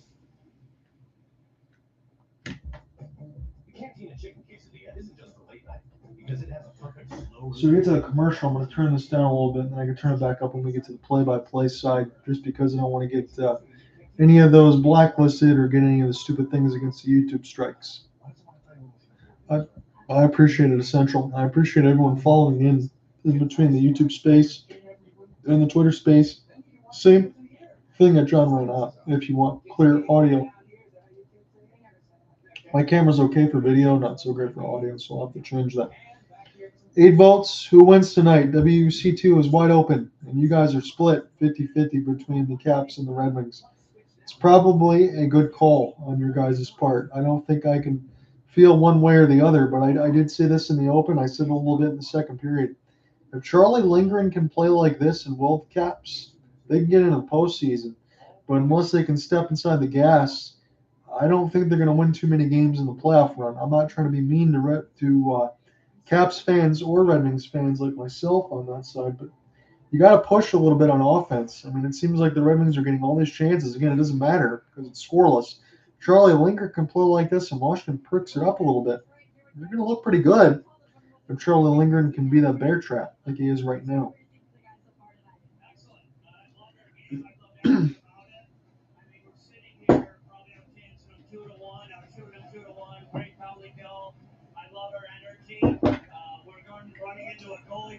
So Derek Lalonde is being honest with Emily Kaplan, and I really can't disagree with anything he's saying. He loves the game. He's pretty much 2.5 to 1 for shot chances, offensive chances. Just Charlie Lindgren is doing a great job. The penalty kill looked good as well, so you got to keep plugging away at it. You want to get a chance to get this thing. It was essentially his words, and I paraphrased it for you, but shouldn't be a surprise. This is an offensive zone draw win for Detroit as it plays back underway. Here's a shot to traffic. David Perron, and it bounced off in. Larkin picks it back up. Now for Raymond. See what Raymond does here. He's all alone. Back in behind the net of Charlie Lindgren. Now he'll start. And then the right side dot gets away from the stick lift. Got in the high slot. Now he's going to work his forehand. Still spin around. Settled back to defense. He was shuttled by John Carlson. Petrie through the traffic. This one blocked. Back to Detroit now. And Raymond's going to be tired, but we'll get this back to Petrie. Petrie through the screen. Now Dylan Larkin. This will be coming to the corner and held for Lindgren. Players will come together. I don't think anything much is going to come from it, however. Stoppage at 6:26 left to go in the middle frame. Another studio update courtesy ESPN. What do we got? We got Montreal and the Flyers. This is near the right dot. Yuri Slafkovsky, backdoor pass. Nobody picks him up. He's got a pair of goals, and they're up 2-0 on the Flyers. So, boy, oh boy, that is not going well for John Tortorella's squad back in. They were right in it, and they're just not finding a way to close. And that's what the Flyers and John Tortorella was talking about. If you can't find a way to play up this time of year, you won't make it. You don't deserve to make it. Same thing to say for Detroit, though. Off a month and a half. Jensen, back around the end boards. This pinballs. We'll see if this will take a break for the Caps. It will. TVR. And around the end boards, but Detroit settle it back down with holy Mana. Mana's pass right to Kane in stride. The Kane turns it right over. Nickelback-Hubel between his legs. Drive the net off the outside of the post. My goodness. Nickelback-Hubel now. Here's a chance of the screen for Iorio. And now Kane can try to make a safer play, but he turns it over again. Now Kane. Goss to spare. He'll try to chip it off the glass. He can't get it out. My goodness. Alex Lyon makes the save. Sent back around. The Red Wings are just running into themselves now. Landmines everywhere. As this is recollected for Washington. Now Kane, offensive end, late onside, gets there. Put it in an open area for Ghost. And now we'll see if Detroit can get on the right foot here. DeBrincat, backhand. Alex DeBrincat, half spin. And now this is too far for Austin Zarnik. We'll use the body nicely, though. Just launch the puck for Moritz Seider. 5:10 left to go in this second. It's been fast moving. It's still goalless. Andrew Kopp. And along the right side wall. Kopp. Back to D. Seider fires. Saved by Lindgren. Settle back up for Moritz. Does he shoot? He'll pivot instead. Bobby Fabbri through the traffic. All sorts of it. And now Washington can break out with this thing. Connor McMichael. Off the drop for Ovi. Put back around the end boards. TJ Oshie top line as well. This one wide. Ovechkin was providing a great screen. Alexei and Faravari put it on the kick plate. Oshie toward the net. And this one goes up into the netting. 4:37 left to go in the middle frame. We'll take another break. We are still scoreless at LCA. And Nickelback-Hubel up over line, double post and out. 2 posts for the Caps. Grace didn't believe in magic, but her daughter was happy to prove them wrong. You were made to dream about it for years. We were made to help you look it in minutes.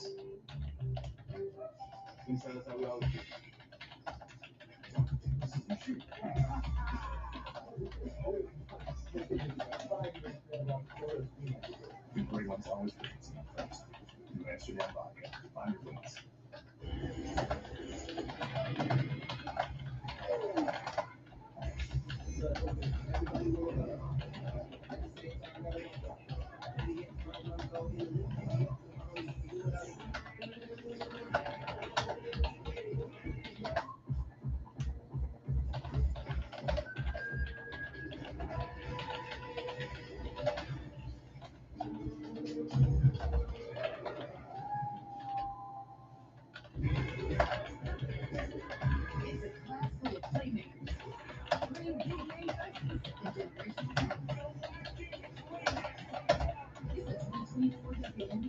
So I remember to type in some notes again for the story in the play-by-play. I keep forgetting about that at this point.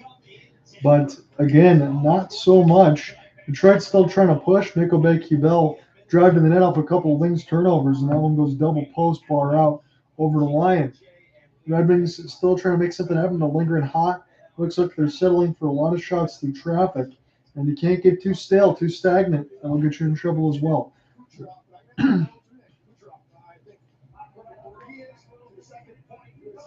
So sorry about the barking Pekingese dog, but that's we got to deal with the earlier streams. Again, at 7:30 but Eastern start time. That's what we'll have tomorrow. Vladdy in the building, so that always pumps up the Red Wings fans. Again, always makes me a little misty-eyed when we see Vladdy, but I'm glad to be able to see him here. It's unfortunate with the accident after the Cup run in '97, but remember it well as an 11-year-old kid at that side. But good a chance to see him in the building. But man, oh man, Konstantinov and Lindstrom, my goodness. Back into the play-by-play, it's David Perron, as this will be flipped in. Too far for Lucas Raymond, but David will go ahead and take the chip. Goes to the stick of Charlie Lindgren. 4:23 left to go in the second. We're still scoreless between the Red Wings and the Caps. No shortage of action here, especially for Detroit. TJ Oshie with some dance moves. He'll go get intercepted finally toward the circles. He beat 3 Red Wings initially. And now Alexei Outstretched pass for Ovi. Ovi now very strong with the body. Still got all those hands as well. We'll put this one off a blind back pass. Connor McMichael now. McMichael, turn, shoot. This one gets blocked. Ovechkin picks it up in the slot. Red Wings will escape. Dylan Larkin. It's a 2-on-2. He's just going to chip this in himself. Charlie Lindgren off the wall. Red Wings, I guess, we're in the middle of a change or Derek Wallon's squad. Connor McMichael getting the red. Alex Ovechkin had about 4.5 minutes in the first period. Now he's at 10.5, so about 6.5 in the second. As this one is flipped down. Just one power play in this game. Caps are 0 for 1. Red Wings don't have anything just yet. They do have all the shots. As Melanstein settle it back down. Patches now near the left side. As they'll put this back around the embankment. Connor McMichael trying to find it. It is an opportunity as Milano thought he might have drawn a holding penalty. It looked like he got dumped for sure. Now the Caps. Hendrix LaPierre thought about it. Wait for TDR. Little crisscross for Sonny.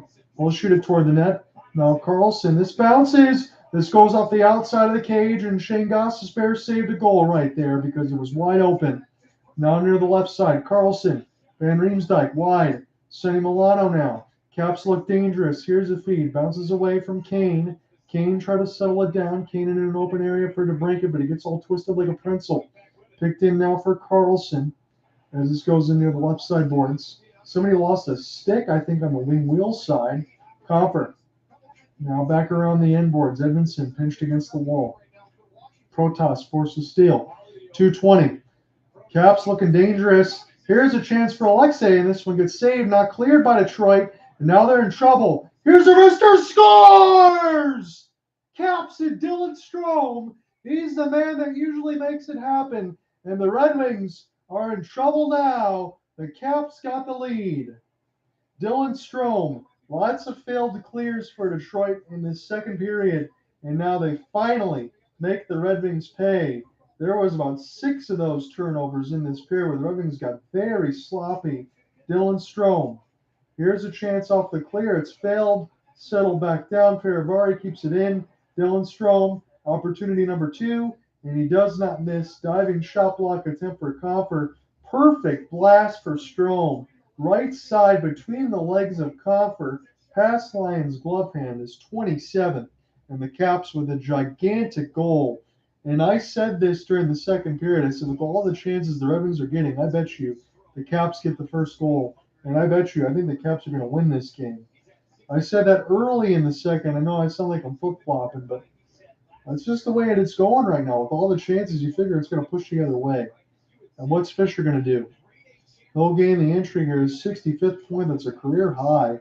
And his 3-year extension now was not for a lot of money. And anybody really could have had Dylan Strome. He was going for the resurgence. He's been excellent. Here's a stick drag. Great effort there for the Caps. But now Carbery finally steals it off the long flip. 1-0 Dylan Strome with the goal. Kopp gets dumped. And behind the net, Nick Jensen settled it down. Scoring chances by period 5-4 Caps. Have that lead up to a 7-2 advantage in the first for Detroit. Gostisbehere loses it to Dowd. Now Melanstein sends a dangerous pass across. Caps are buzzing right now. Here's a one-timer. This picked up by Detroit. They're taking a bunch of flips and lazy plays. Dylan Larkin got to go back and get a stick because it's broken. This is settled back down to Oli Mata. Now that pressure, that goal has woken up the Caps, and this looks like bad news for Detroit. They got to pick up their feet. This is off the rush. Robbie Carbery now. As Dylan Larkin, he can't always be the diesel engine. Pick back up now for number 43, Tom Wilson. Now for Melanstein. Send back around off the backhand.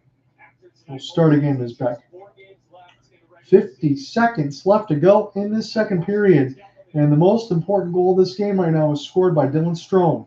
As the Caps have the lead, they could try to win back-to-back games against Detroit. About week meetings, about 2.5, if I can speak correctly. Ward Sider.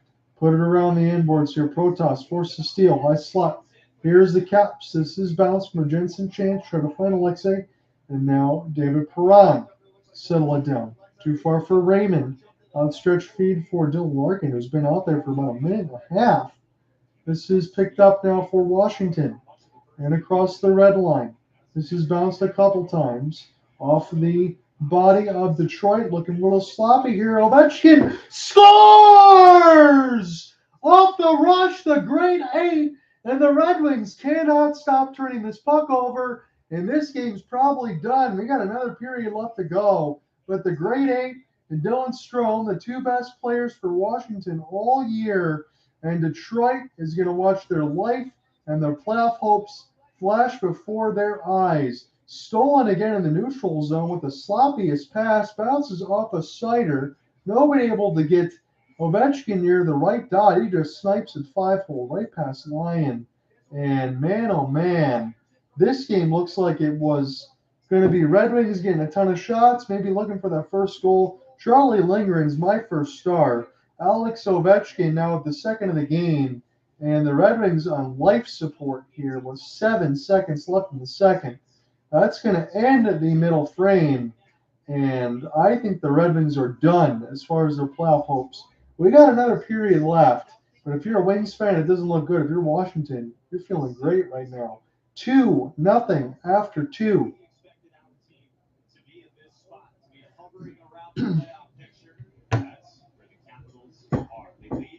Hey, I'm calling it as neutral as I can see it for the goal calls and bringing in the passion. But if you're the Caps, you got a lot to feel good about. If you're Detroit, you better take that second period and throw it in the fire because those are stupid, careless turnovers all the way across the board. You can say puck bounces. I understand to an extent. That can't happen 6, 7, 8 times in a row.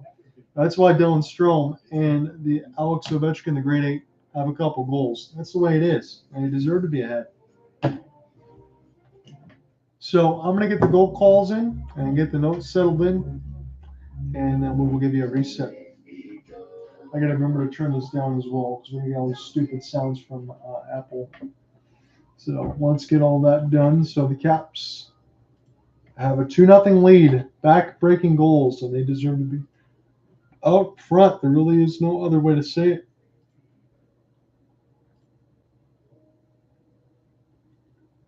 So Dylan Strome for Martin Feravari.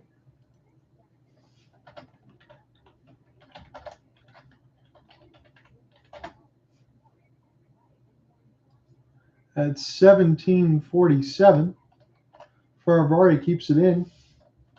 And Dylan Strome gets another chance near the right dot. And then Alex Ovechkin from TJ Oshie.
Just getting some notes in for all of you and for the story, and then we'll get a reset.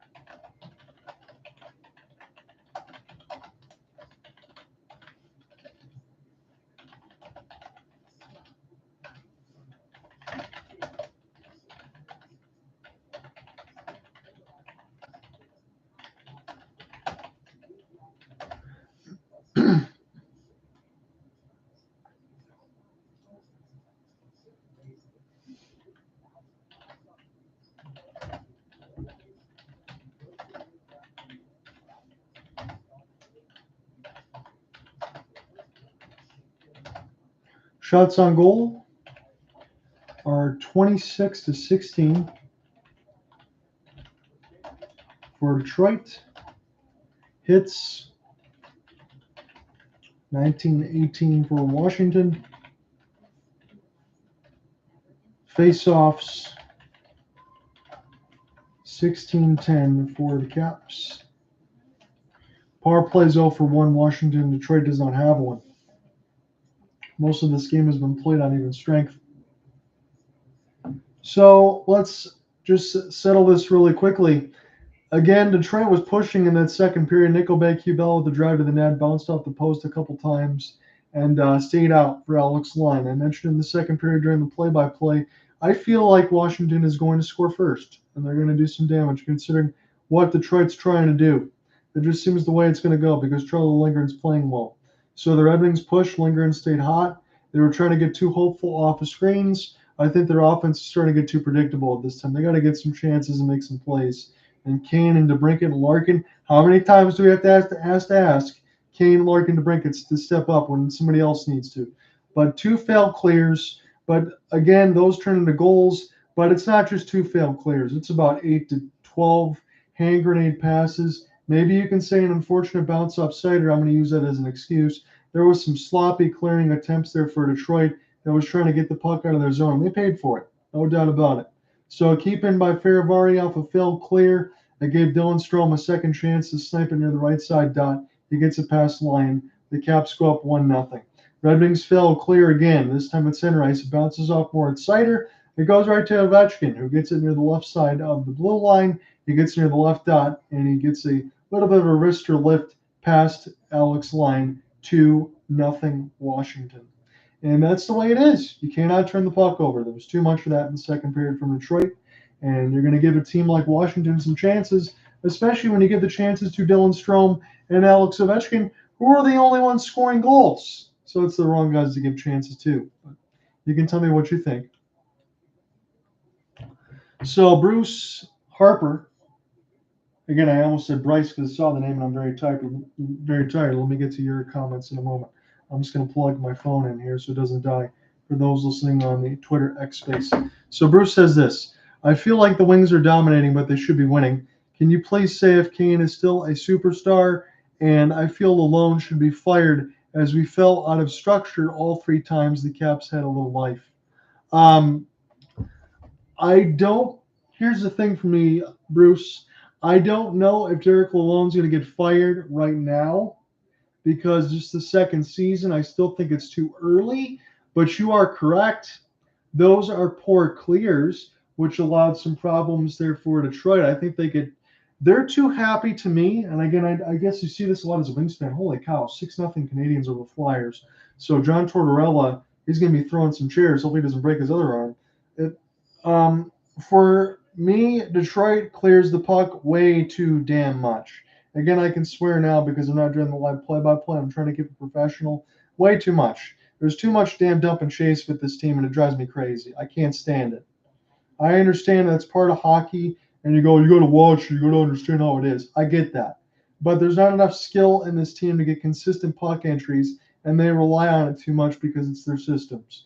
It can't just be Kane, DeBrincat, Larkin always carrying it in. Where has the goal scoring been from DeBrincat of late? I know people have been asking about that. The defensive pairings, they need a lot of work.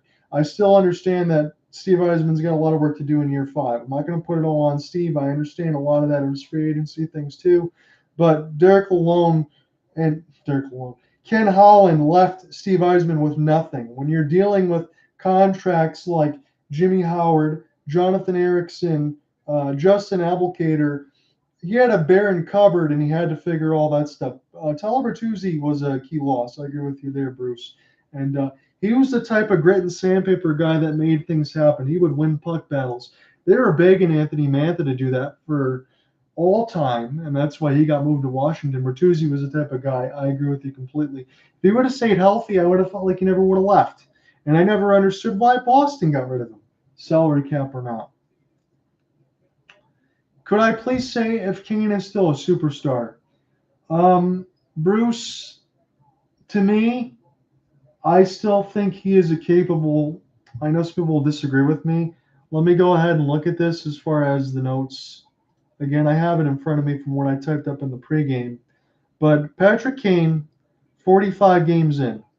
People can look at the -3 and say what they want. 45 games coming off the reconstructive hip.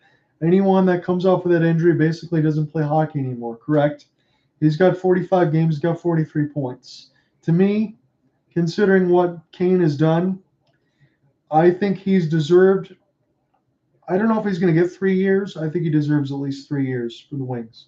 I think that's what he should ask for. And if he doesn't get what he wants, I think Patrick Kane should leave. I don't want to see him leave Detroit, but I think he should. He's earned that right.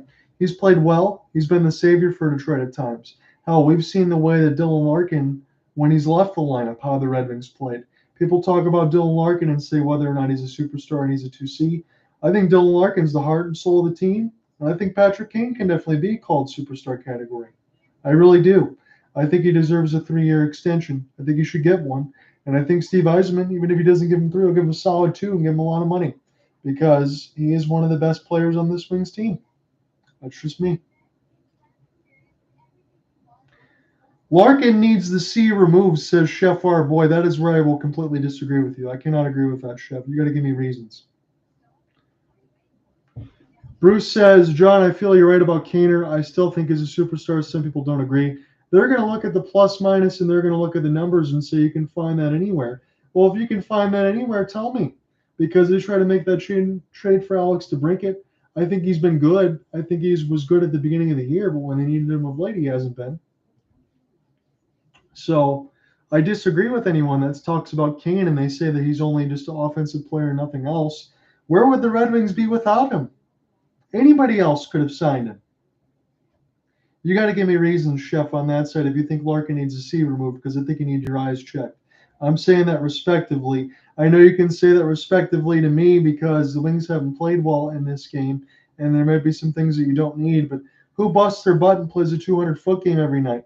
How did the Red Wings look when Larkin was out of the lineup? They certainly looked hapless. I got cerebral palsy, right? I shouldn't say this, but kind of looked like the Red Wings had that on the ice when they play without Dylan Larkin. I know it sounds harsh, but I can say that because I have that on my side. John, Zarfer Bear says, John, who do you think is going to be the cup favorite from the west to east? Good question. These are some of my opinions. I do cover it a lot. If I get some horrible missteps, please feel free to call me out on it, but I'm just going to give you my thoughts. Let me look at the NHL standings. So let's start with the west, since you asked for the west first. I know you don't like it. I know a lot of fans won't like it. And I'm not saying this because I saw the Wings beat Vegas in Vegas during March Madness before COVID. But didn't Tomas Hertl just make his debut? And Mark Stone will be coming back from a lacerated spleen. If I'm Dallas, I look like I might have the number 1 seed, depending on what happens with the Vancouver Canucks. Dallas is at 107, Vancouver's at 104. First round matchup, and again, Vegas has games in hand, so they could leapfrog Nashville. They could. But potential first-round matchup for Dallas as a Western Conference final repeat in the Vegas Golden Knights. I still think Vegas, if they get healthy, can find their way back to repeat or at least get out of the West. I expect Vegas to at least make it out of the Western Conference finals. I think they'll get to the conference finals. I say every year about Edmonton. I'm sorry for those that believe I don't. Zach Hyman, I'm not poo-pooing any of his goals like some butthurt fans do. You get those goals, you get skill in front of the net, you need to be able to play with players like McDavid and Draisaitl and get it done. He's got the job done. I don't know why the blame for him. So Edmonton, I don't believe in them. We've seen them win one-trick pony scoring goals. LA Kings, nice story. Maybe they'll still fall to the Edmonton Oilers depending on where they get seeded. But I'll take Dallas to get to the Western Conference Finals. I think the Avalanche will be right there as well. So give me Dallas, give me Colorado. In the East, I won't sugarcoat it. I'm still going with the Florida Panthers. Yes, I know they're the favorite. Yes, I know they lost in the finals. They got beat down by Vegas. I still think Florida's the best team. Toronto's been a good story. They've been charging. Even as a diehard Red Wings fan, I know a lot of people like to hate on the Maple Leafs. Get it done at some point. Yes, they won a round, but you got all that offensive talent. Austin Matthews playing out of his mind. You still got Willie Nylander, Mitch Marner. Goaltending, I don't know if it's going to hold it up. Sam Sornov's got to play great. My dark horse, I know it's not a dark horse, guys, but I'm throwing it out there. Carolina with the Jake Getzel pickup was fantastic. If Carolina can lock in and Freddie Anderson's away from the blood clots and they can stay healthy, if Rod Brandamore can get them to push enough, they can get back into the Eastern Conference Finals, maybe get a conference final spot against Florida and beat them again. Boston, you love the tandem of Ullmark and Swayman. Do you guys think it's enough? Again, it's another fantastic regular season. Brad Marchand's done his job. I say no chance to the New York Islanders. Tampa's got a shot, but I'm going to say they're on the end of their rope.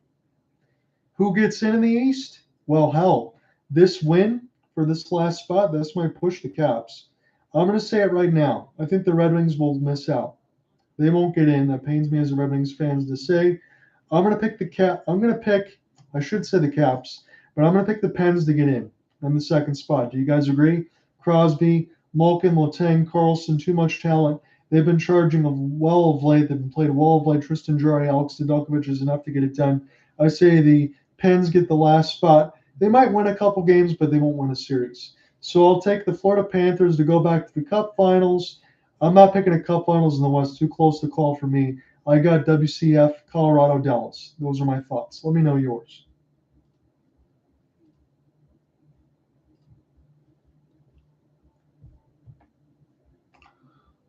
Bruce says, I'm sorry, Bruce. I keep doing that because I'm exhausted. I feel we are often irresponsible defensively in tight games. There's so frequently with no backside help. Washington is desperate, so we knew that they were going to come out and chip it behind us. Can I give a thumbs up to that individually? Because you nailed it. Chef our boy D says, I don't understand why everyone rallies so hard around Larkin. They treat him this way because he's local and they wanted him to be like Yzerman. He's not the leader to get us to the next level. He's more of a mascot. What burn-in if Ned gets in?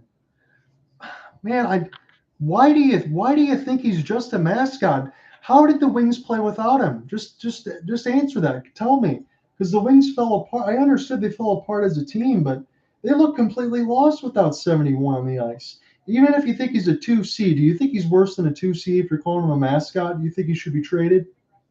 You really think he's that bad? I don't want to put words in your mouth, but I'm trying to get to where you're coming from. They played like they have the last 10 years. Well, they've sucked. They haven't had a lot of talent. What do you want me to tell you with Ken Holland? Are we excited? We're excited before the salary cap era, right? And then when you had Yzerman, Hull, Lidstrom, Shanahan, Luke Robitaille, when you can sign everybody that you want. What did Ken Holland do in the cap era? They still had Datsuk and Zetterberg. Did he ever bring anything in to help them?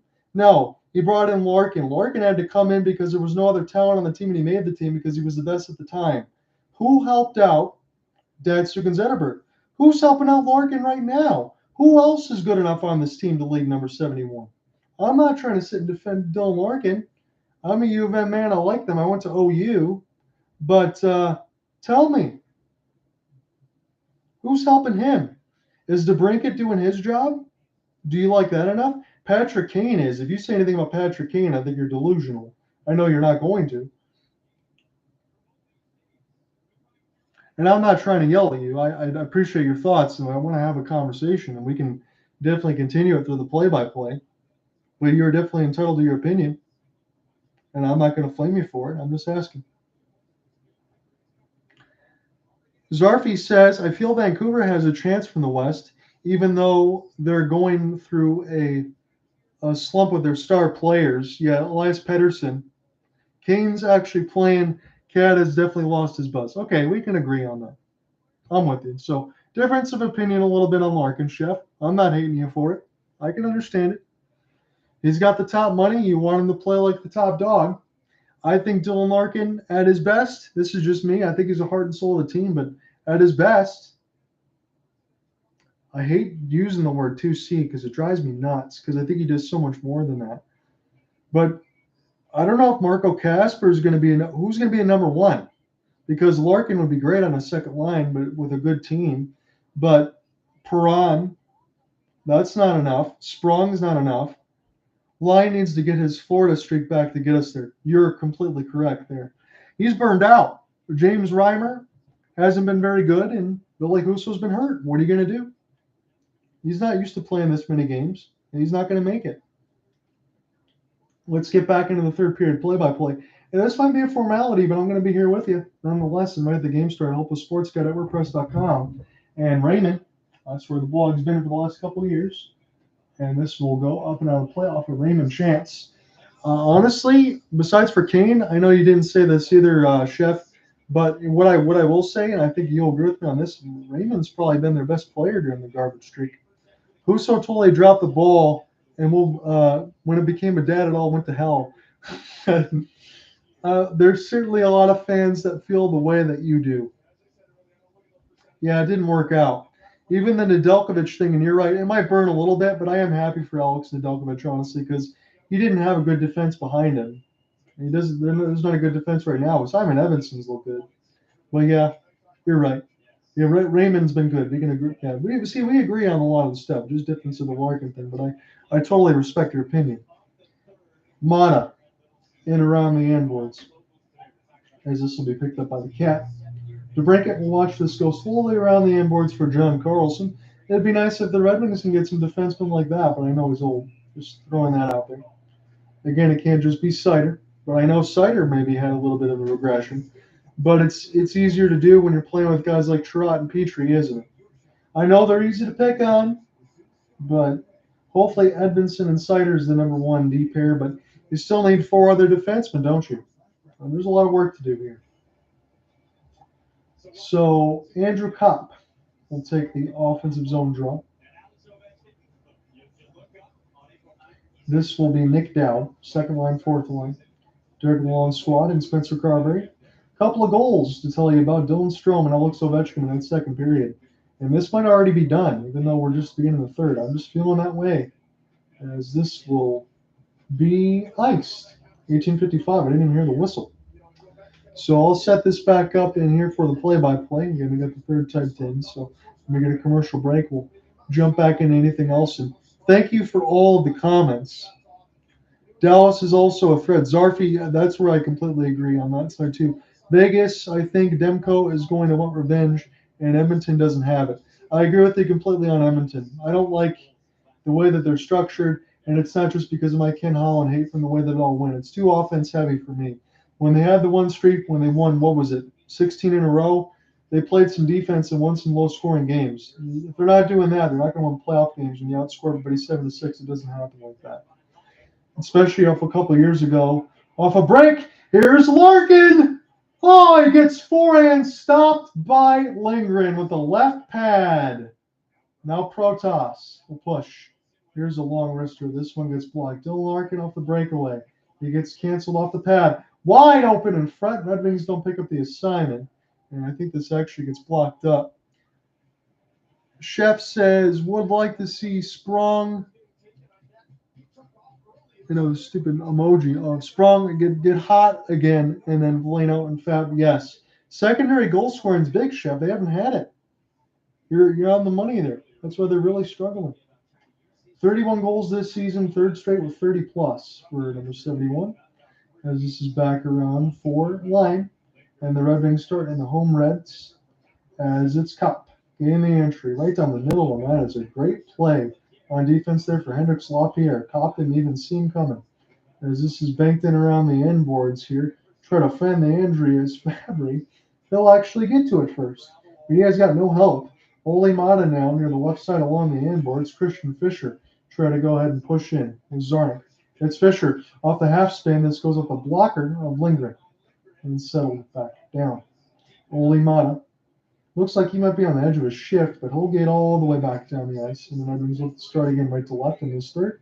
In the red and white, again, the road whites for the Caps with the blue pants and red striping. As this one bounces away from Sprong, here's a slapper. This will go wide near the right side red one. And Ovi will pick it back up. He'll calmly send it back, and Washington needs to take their time. And when they're at their best, and when they're in enough of a win streak, like they had 5 of 6 from the last 2.5 weeks when they covered them, they'll play puck possession. I understand the goal differential says what it says, but they limit chances and opportunities. They didn't do so in this game, but they were opportunistic. They took advantage. Here's a pickup. Copper and across the wall. as this goes in near the left side. Valeno now for Chirot. Chirot now on the right side. Boards back for DeBrincat. DeBrincat off the drop. High slot now Kane. As this firster goes wide. DeBrincat tried to send it in front for Chirot. Chirot gets a stick on it, but nobody back. Sider has to pick it up across the wing wheel logo. Here's 88. Sauce for Sider. Sider now off his backhand. Works forehand. Kane off the back skate. As this is put around the end boards now. Ben Chirot. Here for Sider. Just gets there off the last man back. Would have been a breakaway. DeBrincat banked him across for Comfort. Will he go for the drop? He goes around the net instead. He's going to cancel off the puck. It should have been quicker there. This is Mata. In between the circles, and this is solid. Right to Charlie Lindgren. No screen in front. Again, just quick shots. They're right in the stomach. My only discrepancy, I know this is really starting to split hairs here, but if you're Detroit, they look like they're just aiming right in the middle of the stomach there for Charlie Lindgren in the same spot, same spot, same spot. And I know that it is hard to skate full speed in off the rush and get your aim and get your pick and cherries here. But you got to do something different. You got to change it up here for Charlie Lindgren, or he's going to get a shutout. And this would be his 6th of the season and the most important game of the year for both teams. Also, trash the patch. Even if nobody thinks of the jinx, I hate it because it's an original 6 uniform. Had to throw that out there, Chef. I'm sure you hate it too because you're a passionate Wings fan. Larkin, gain the entry now. And off the right side wall, although I know it's not the reason, I just want to say it. Petrie, settle it back down for Simon Edvinsson, number 77. He's looked good in his early action here with the Wings. Hopefully get full-time starter next year. Too far here for David Perron, as this is chipped in deep for Detroit. And now Carlson will back it around. Larkin try to get a stick lift as Carlson gets on a hit. And Petrie flip back down the ice. They'll start again, as this is a very lazy pass from Petrie. And this will allow Edvinsson to go back and pick it up. They'll try to chip it off the glass, and will the Red Wings ice it? Yes, they will. Very poor pass from Petrie there. And Iorio is going to win the race. 14.55 to go on the third. The money line says it all. Red Wings plus 800, Washington minus 1,800. Have no reason to disagree with that. Chef says relying on the fourth line as of late just isn't going to cut it. Bingo. Although good to finally see Cop give effort. Yes, absolutely. You got to see that a little bit. His dad was on the Tigers. Yeah, that was the line. Yeah, I used to work for Orchard Lake St. Mary's. Now I'm doing the stuff here locally with the Waterford Sharks, and I get to hear all that time too. Orchard Lake St. Mary's and the Tigers. Yeah, the hometown thing didn't work out. It was not a good signing. Trotz played better, but I didn't even like that signing for Steve Yzerman. He's not going to win them all. A little bit unfortunate what happened with Nedeljkovic and Husso, but again, that's defensive prospects. And between Chirot and Petrie, I agree with you wholeheartedly. Awful turnover from Gostisbehere, and this will be Milano. Now to the left side, Ovechkin. Left side, red one. You got it now. Turn and spin shot. This one is a goal on 2 shots. Maybe make it 3 now. This one goes out of play. 11:54 of ice time for Ovi. As he only had about 2.5, maybe 3 minutes in the first, it steadily climbed since then. You got a little rest in that first, and that's probably the smart way to do it. 14:08 left to go in the third. Jonathan with you. This is an ESPN only stream. I'm doing the play-by-play on a solo call today. I should be joined by Alec Nava, Pittsburgh Penguins fan. Again, he does a lot of games with me. I'll be a Red Wings fan, so I'll try to be in the best behavior for Thursday and remain a neutral call just like this. Hopefully be joined by Cooper Hopkins as well, although he's kind of traveling between Seattle. He usually joins me on these. Ben Chirot will pick it up as it's Kane. You got to break it on the right wing side. Chirot's still with it. Try to give it right to Kane, and the Caps had a great stick in the lane. It's Ovi as it's McMichael now. This will get it here to Connor. Connor could risk this thing if he wants. He's going to go backhand. There's a stop with the line with the right pad. Chirot was trying to get a stick lift, not use the body. This is TJ Oshie, the elder statesman. I still refer to him as the great American hero, or TJ Sochi, as this goes in around the end boards, because you remember all those chances in the shootout. Here's Copper. Drop pass. How did he miss Sider there? And a whistle. Is this behind the play? And the Red Wings are getting a power play, their first of the game. Of note, this is only the second power play of this entire contest. And it's too many men on the ice, Minor, against Washington, so we'll see who's going to serve it. And the Red Wings have an opportunity with the door partially ajar. They're down 2 because of Dylan Strome and Ovechkin, but they've got to score on this power play when they come back.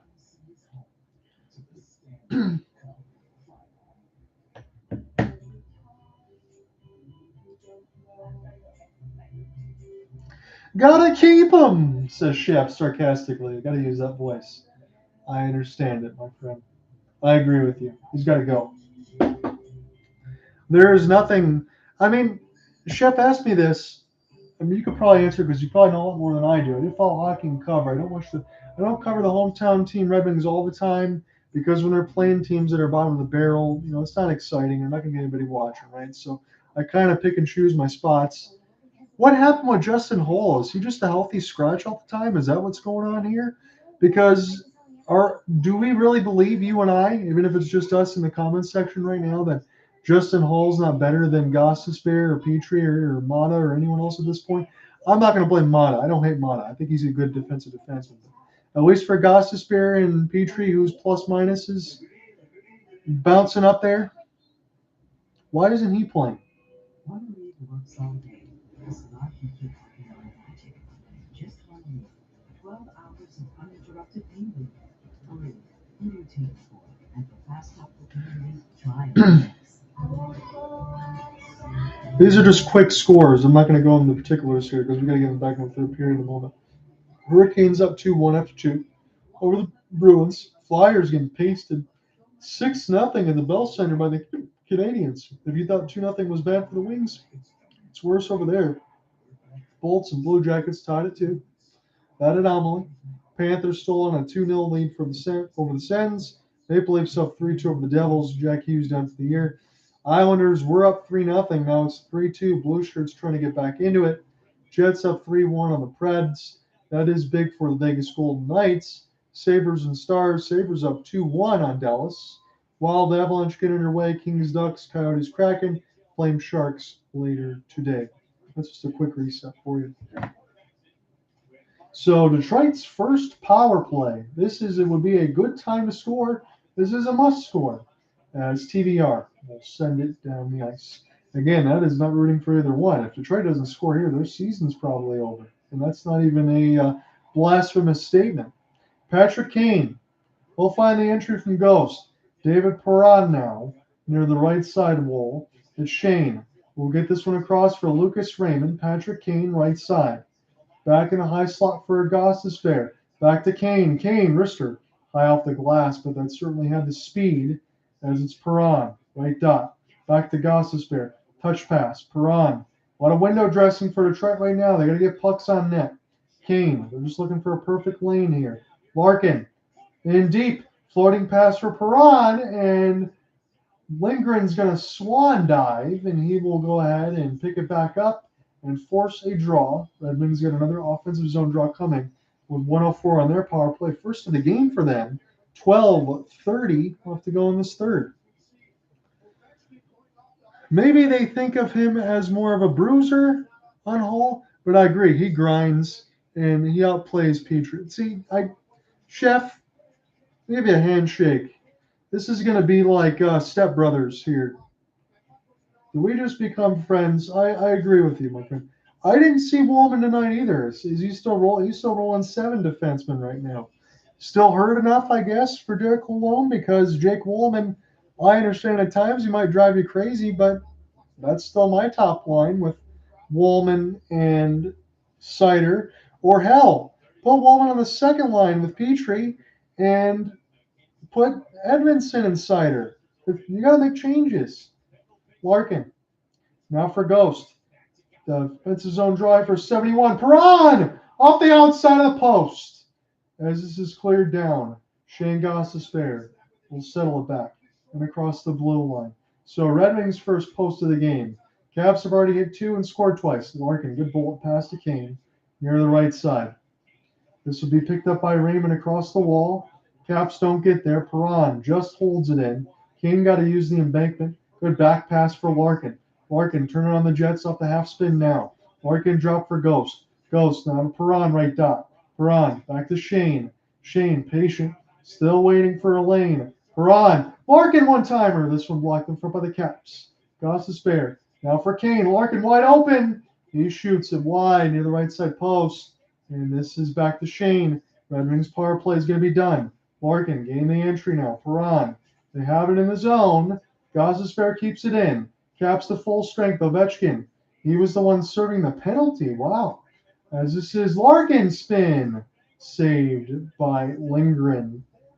Lindgren has been the number one star of this game. If you argue anyone else, you have glaucoma. That's really all else I can say at this point. One-timer setup. This one goes outside the post. Off of a Raymond chance. Larkin one-timer. Perron as well. This was bouncing off the right pad and then hit the right bar spinning puck. Charlie Lindgren, 35 out of 35. And even though it's 11:15 in the third, the Red Wings are starting to run out of time. The Capitals look like they're on an easy streak, blocking the lanes and playing a fantastic defensive game once they got their goals. Edmondson, I know they give a lot of shots. Maybe I shouldn't use the word fantastic, but they're playing how they're supposed to play. Here's a chance. Lindgren. He'll make a shoulder save at the right side as DeBrincat put it around the end boards. This is kept in. Oshie lost it. Red Wings cross. Here for Petrie. He was cutting all the way in near the right side, Dodd, as Comfer. This will spin in front of the net and pick Comfer hit Lindgren in the head. Excuse me. And this goes back into play here for DeBrincat. They try to bank it off the outside of the cage as Strome gets dumped. And now bounced. Picked up by Strome. And now TJ Oshie. Backing around the end boards. Petrie will pick it up. Sprong. As this is now for Ben Sherratt. And across the red line, offsides is Fabry. Way too soon. 10-20 left to go in the third. And we're starting to hear some boos at LCA. And that might even not just be for the offsides. Because Wings fans know the moment. And they've been frustrated, like myself or anyone else have been. And again, I'm trying to be as neutral as possible. But it's been a rough month and a half. I know 2-2-2 in the last 6. And an 0-4-2 stretch for Washington. So, they're frustrated too. So are the Flyers. Pittsburgh's not. They've definitely been rushing. But man, oh man, I mean, it seemed like destiny was in your hands, and you still control it now. I mean, if the Red Wings would have taken care of the business and went out, or at least win 4 of the next 5, they would have got in. So here is Trot. Halfway through the third. Is Washington really going to get a shutout? Are they going to win the 2 straight games that I called in between Washington and Detroit? Because I'm going to feel like I'm bad luck. They've lost a lot of games that I've called, but to be fair, there was also ones between Edmonton and Vancouver earlier in the year. I like to watch them play the good teams or the chase, and that's why I get to get medicine sometimes. 9:46 left to go in the third. Let's take a break. Caps still up by 2, courtesy of Strome and Ovi.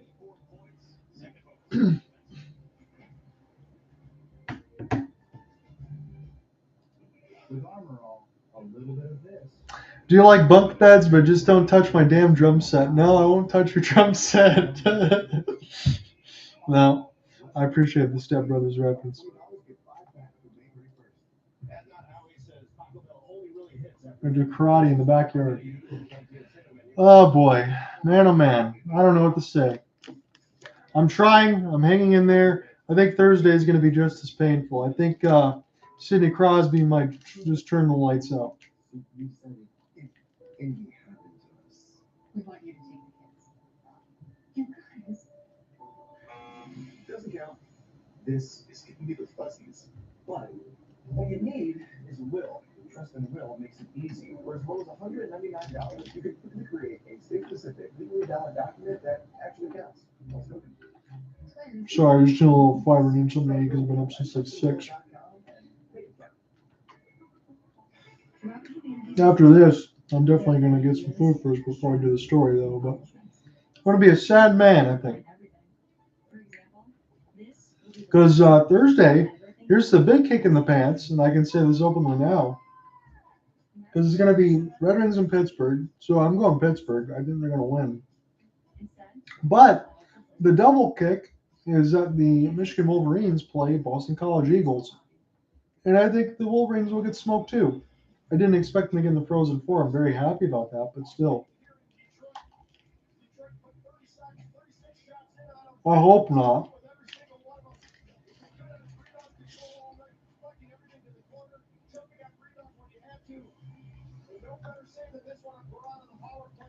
I knew this game was going to be like this. It's so frustrating, almost hilarious. They could took the words right out of my mouth, Shep. You should just do the play-by-play.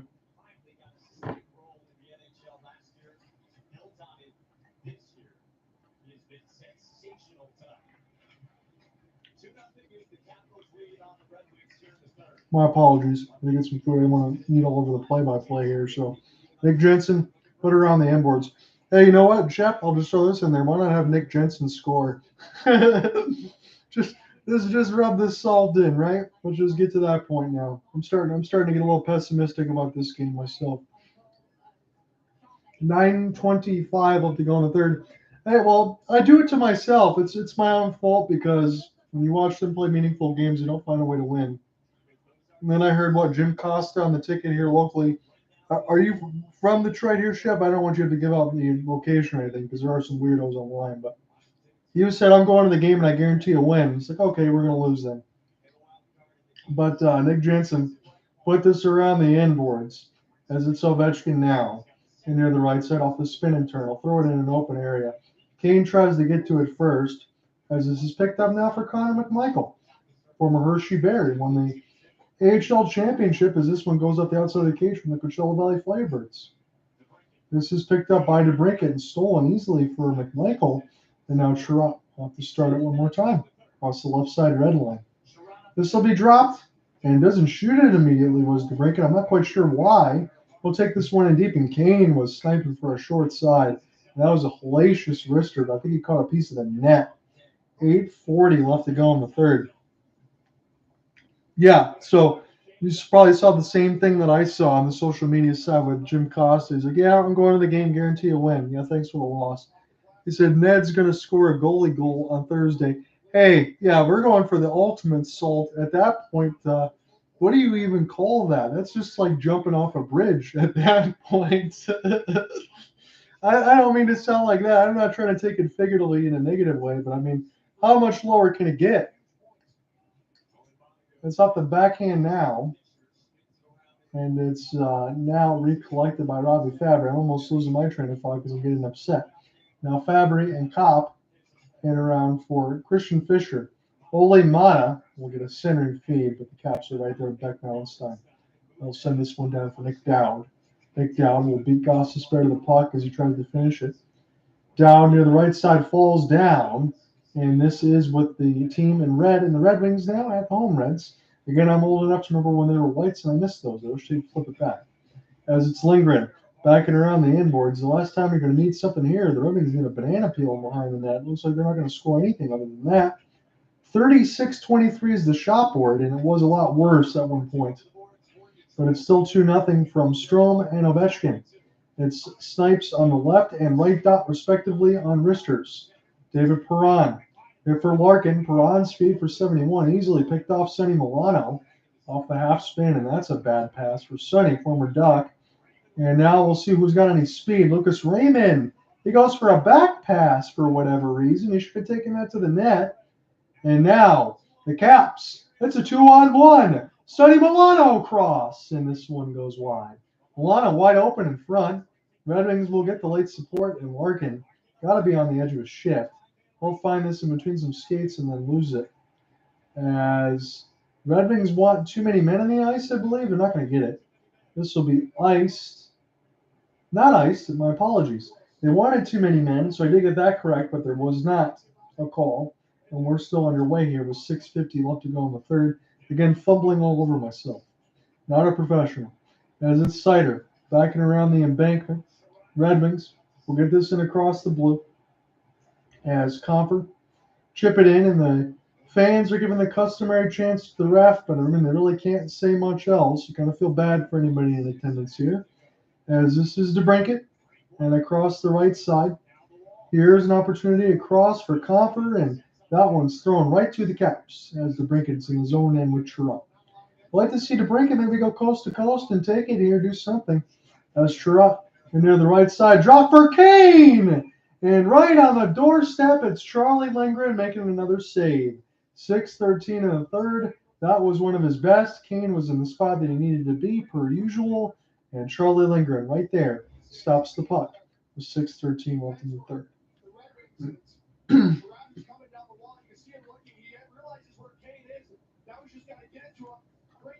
So, review of the YouTube question tonight. Again, my apologies to everybody, and I don't mean it disingenuous, because when it was 50-50 and it was tied to nothing, I say I don't blame you.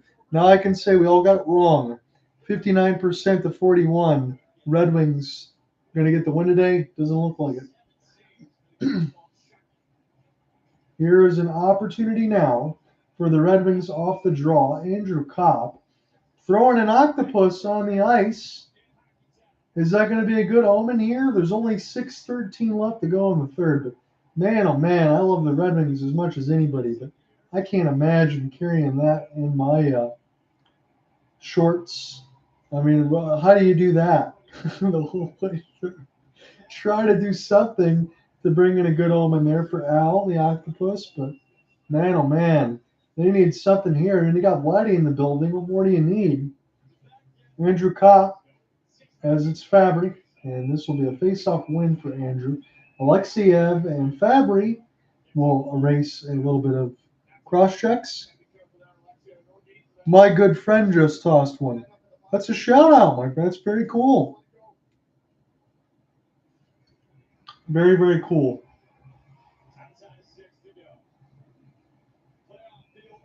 She's been in all the videos lately. I'll have to keep that in mind and check that out if I keep seeing the same face. You don't even need to reveal identities or anything, but very cool to throw that out there. I'll have to make sure I watch. 6 minutes left to go in the third, as this is Kopp. This is Bounce. Took a favorable one for Detroit for a moment, and now off the bump. Here's the thing for me. I'm going to say this openly. I'm going to say it quickly here. I know there's so much time left, but does Detroit just try to pull the goalie now? Kopp is down. He's holding on to his face, and play has finally stopped. I'm sorry, I missed that one. He caught a high stick. I don't think Kopp is one for theater acting. So he is down. He is hurt, and we'll see what happens here as far as any calls. The Caps look a little bit. I don't even think they look displeased. I don't know if there's going to be any calls. Nick Obey-Kubel. He gets a. I'm still not seeing anything here. I'm sorry. Let's get another look. Nick Obey-Kubel and Mata. Ooh, now I get it. Right stick right in the face of Andrew Kopp. And if the refs miss that one, like they might have, they are looking at it now. It looks like the Wings might get this reviewed and get 2 minutes, because that is as blatant high stick as you could possibly get. Kopp is on the player's bench right now. He looks no worse for wear. He was slow to get up. I'm just pausing the recorder for a moment. White knuckling here, OT. Yeah, white knuckling for sure, but man, feel good. Because you thought, I remember the beginning, you said you don't know if the Caps are going to do it, man. You got a big 2 goals here. How do you think about that Sabres game in a couple days? I'm going to call this one done. I know the Red Wings might get a power play here, but OT, I feel pretty good for you right now.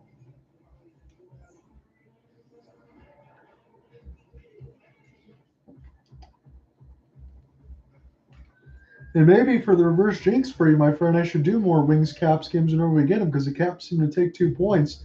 The last one was, what was it, 4-3 in overtime, and now a 2-0 lead. I just like punishment. See, Chef's even giving me a little optimism. I appreciate that, because I want to. You're starting to make me turn to the dark side a little bit. I'm starting to lose hope. But he says if we can get one here, there's a chance. So you're telling me there's a chance. Your dedicated Fidelity advisor can help you open those doors by working with you on a retirement income plan designed to balance growth and guaranteed income, because doors are meant to be open. Shots 38-21, hits 21-20 for Detroit. Face-offs now for Detroit as well, 22-21. They're leading on all categories, but they're not leading on the scoreboard, and that's the most important. Still 2-0 from Strome and Ovechkin. Back-to-back snipes from the right and left dot, respectively. That is where we are.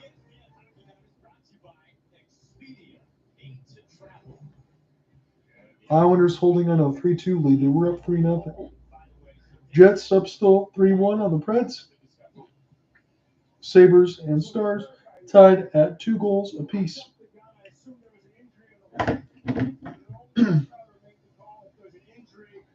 So, no injury and no penalty. That's what it sounds like from Dave Jackson. So, Andrew Kopp hooked to the face for free, I guess. Missed call. And now Dylan Larkin will have us near the left side as his neutral zone draw. Red Wings have puck possession on the offensive end and near the right side boards. Raymond, drop, Petrie, surveying near the right side circle, looking for something. I'm not quite sure what. And this is a jailbreak down the middle now for Washington. I don't even know what Petrie was trying to do there, to be honest with you. And now Protas, pinned against the wall. It's Wilson. Oshie, send it back around. Here's Nick Jensen as this one goes up a pipe. Picked up now for Edmondson. We got a piece of Alex Lyon as well. 4:50 left to go in this third. Now that we're watching games and covering them on ESPN and not the local things, it just reminds me here in about 10 days, playoffs are going to start. So that's just where we're going to be watching some of these. Malenstein off the rush. And Lyon will cover it with his stomach.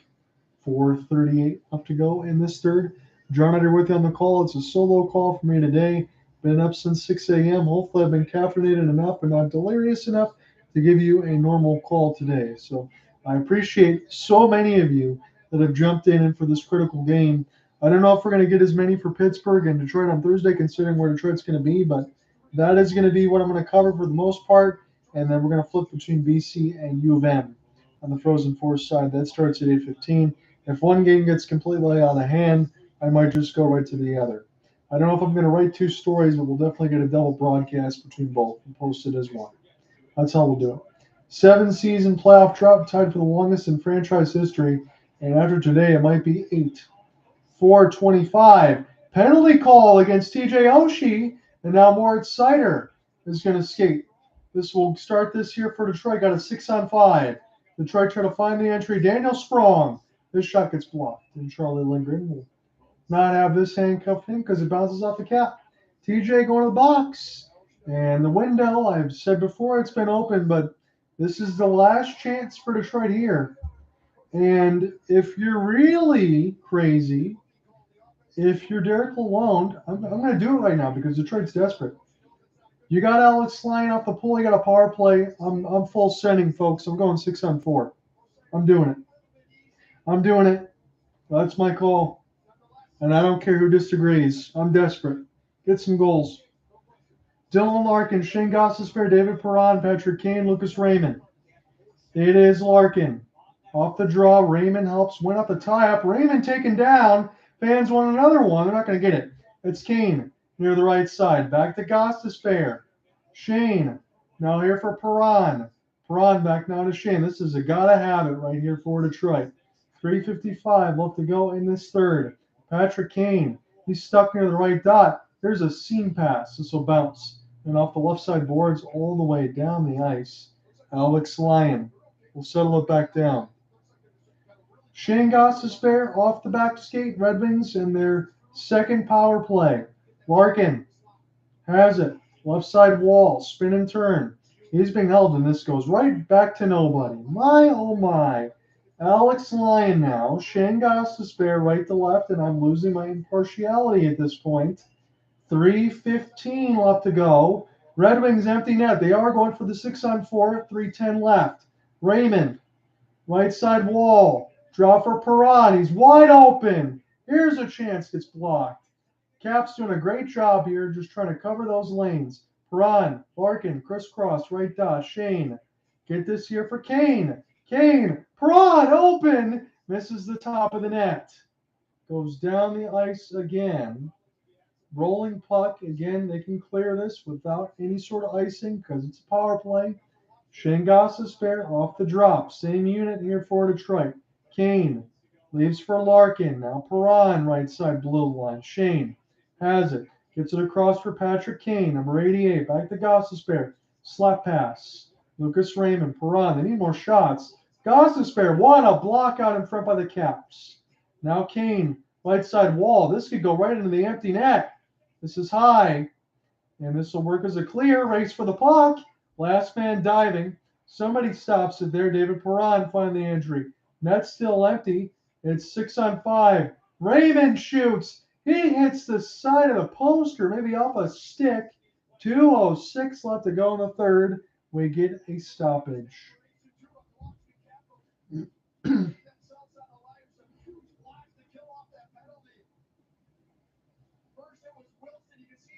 Tom Wilson with one of the game-saving blocks right now.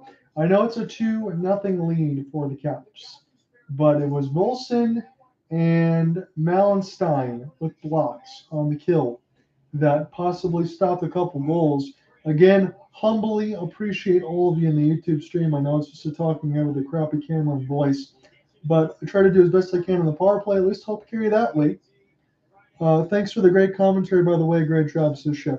I appreciate it, my friend. Again, I don't go fishing for compliments or anything. That's not my style, but I really humbly appreciate that, my friend. I do work a bit at this for a little bit over the last couple of years. I used to work at the Oakland Press covering high school sports and all that before they moved out Pontiac. And then doing the stuff with the Waterford Sharks here locally, doing some play-by-play at Lakeland Ice Arena, which was fun. They're in the playoffs playing against Muskegon. If you ever follow against the MIHL or the Go Live Sportscast, if you go on the Go Live Sportscast side, that's me doing some of the games there at home for the Waterford Sharks. It is a lot of fun. So timeout here for, I believe, Derek Malone, but Spencer Carbery is going to take it nonetheless. Alex Ovechkin, they're going to show him throughout this day, and why not? Shot near the right side dot. And that's a goal that Alex Ovechkin could score in his sleep. Most 30 goals through the seasons in NHL history. Alex Ovechkin with 18, Gardner 17, Yager 15, Gretzky 14, and Gordie Howe 14 for Detroit.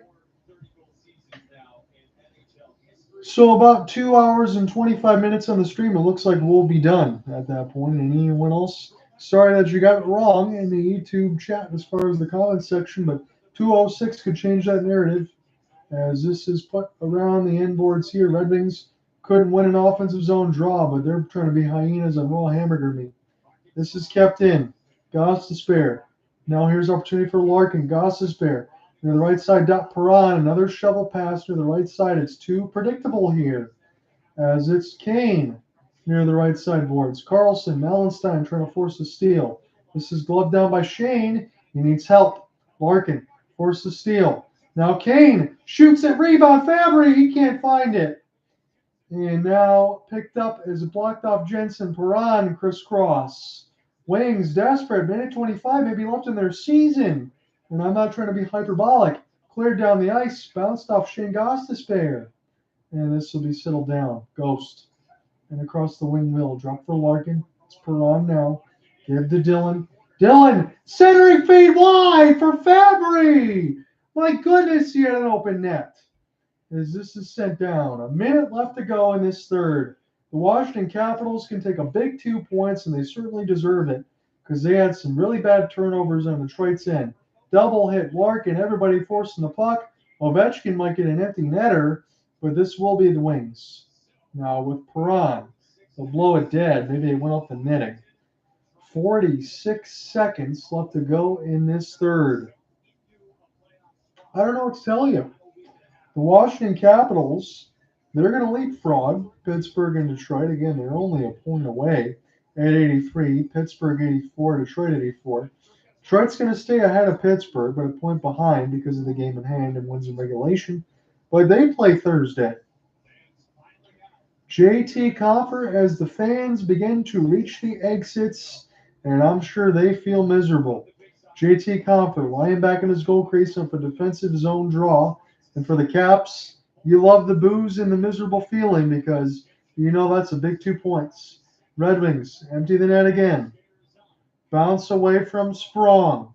Now Sider backing around the end boards. Detroit will start it one more time. It's Daniel Sprong as he'll chip it in. 20 seconds left to go in what could be the Red Wings season as far as the playoff spot. Sider shoots it through the screen, and Charlie Lindgren, one more save 15.1. He has been brilliant in this game. I don't think I need to use another adjective. When you stop all the shots, you get a shutout. This will be your 6th of the season and an all-important game. I think I speak for all Caps fans. I know they'll talk about Ovi. I know they'll talk about Dylan Strome. But in the first half toward the All-Star break, my MVP was Charlie Lindgren. Try to argue it, please. I want you to, because I think he has been really good.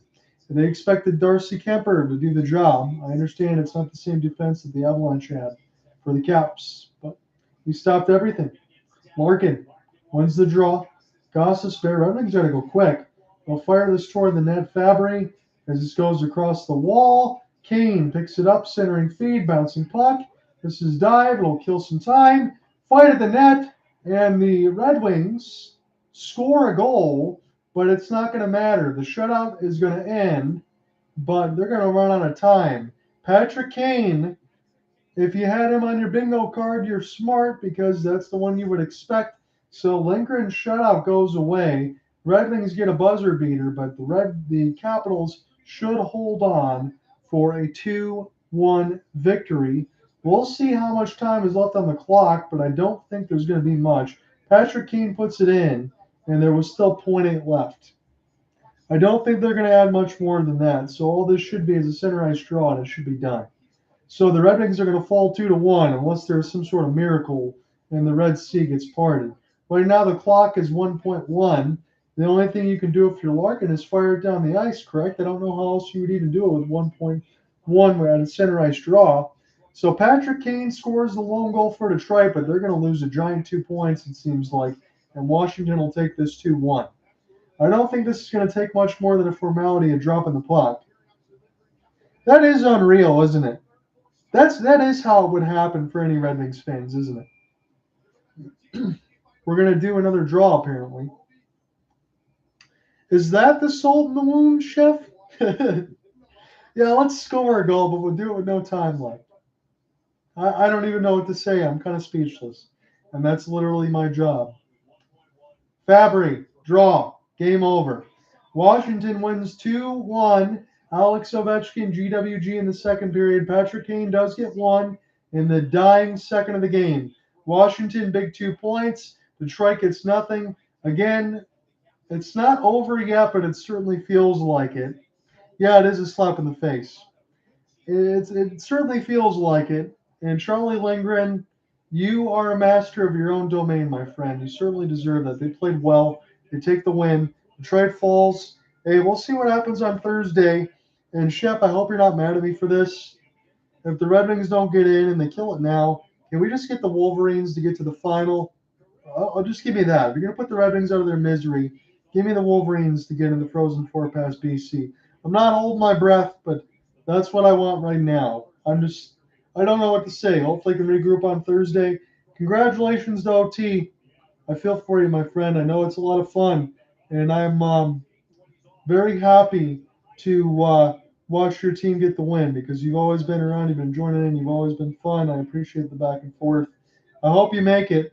I know you're probably hoping that Pittsburgh doesn't because it's a blood rival for you, but if it's any old guard for me between Crosby and Ovechkin, I can deal with it because at least you can see something. Because if the Red Wings made it, honestly, I mean, hey, it's not like they're going to do much. So it is what it is. And that's just me being honest. So I'll catch up back with you guys on Thursday. I'll be here about 7:15. And have some fun. Enjoy it. Don't party too hard because I know the season's not done yet. We still got a lot of work to do with the Caps. Same thing for the Wings, the Pens. It's going to be a roller coaster. You guys have fun. I'll catch with you Thursday between Detroit and Pittsburgh, and then U of M and BC. And I hope that somebody wins. See you then. Talk to you then, guys.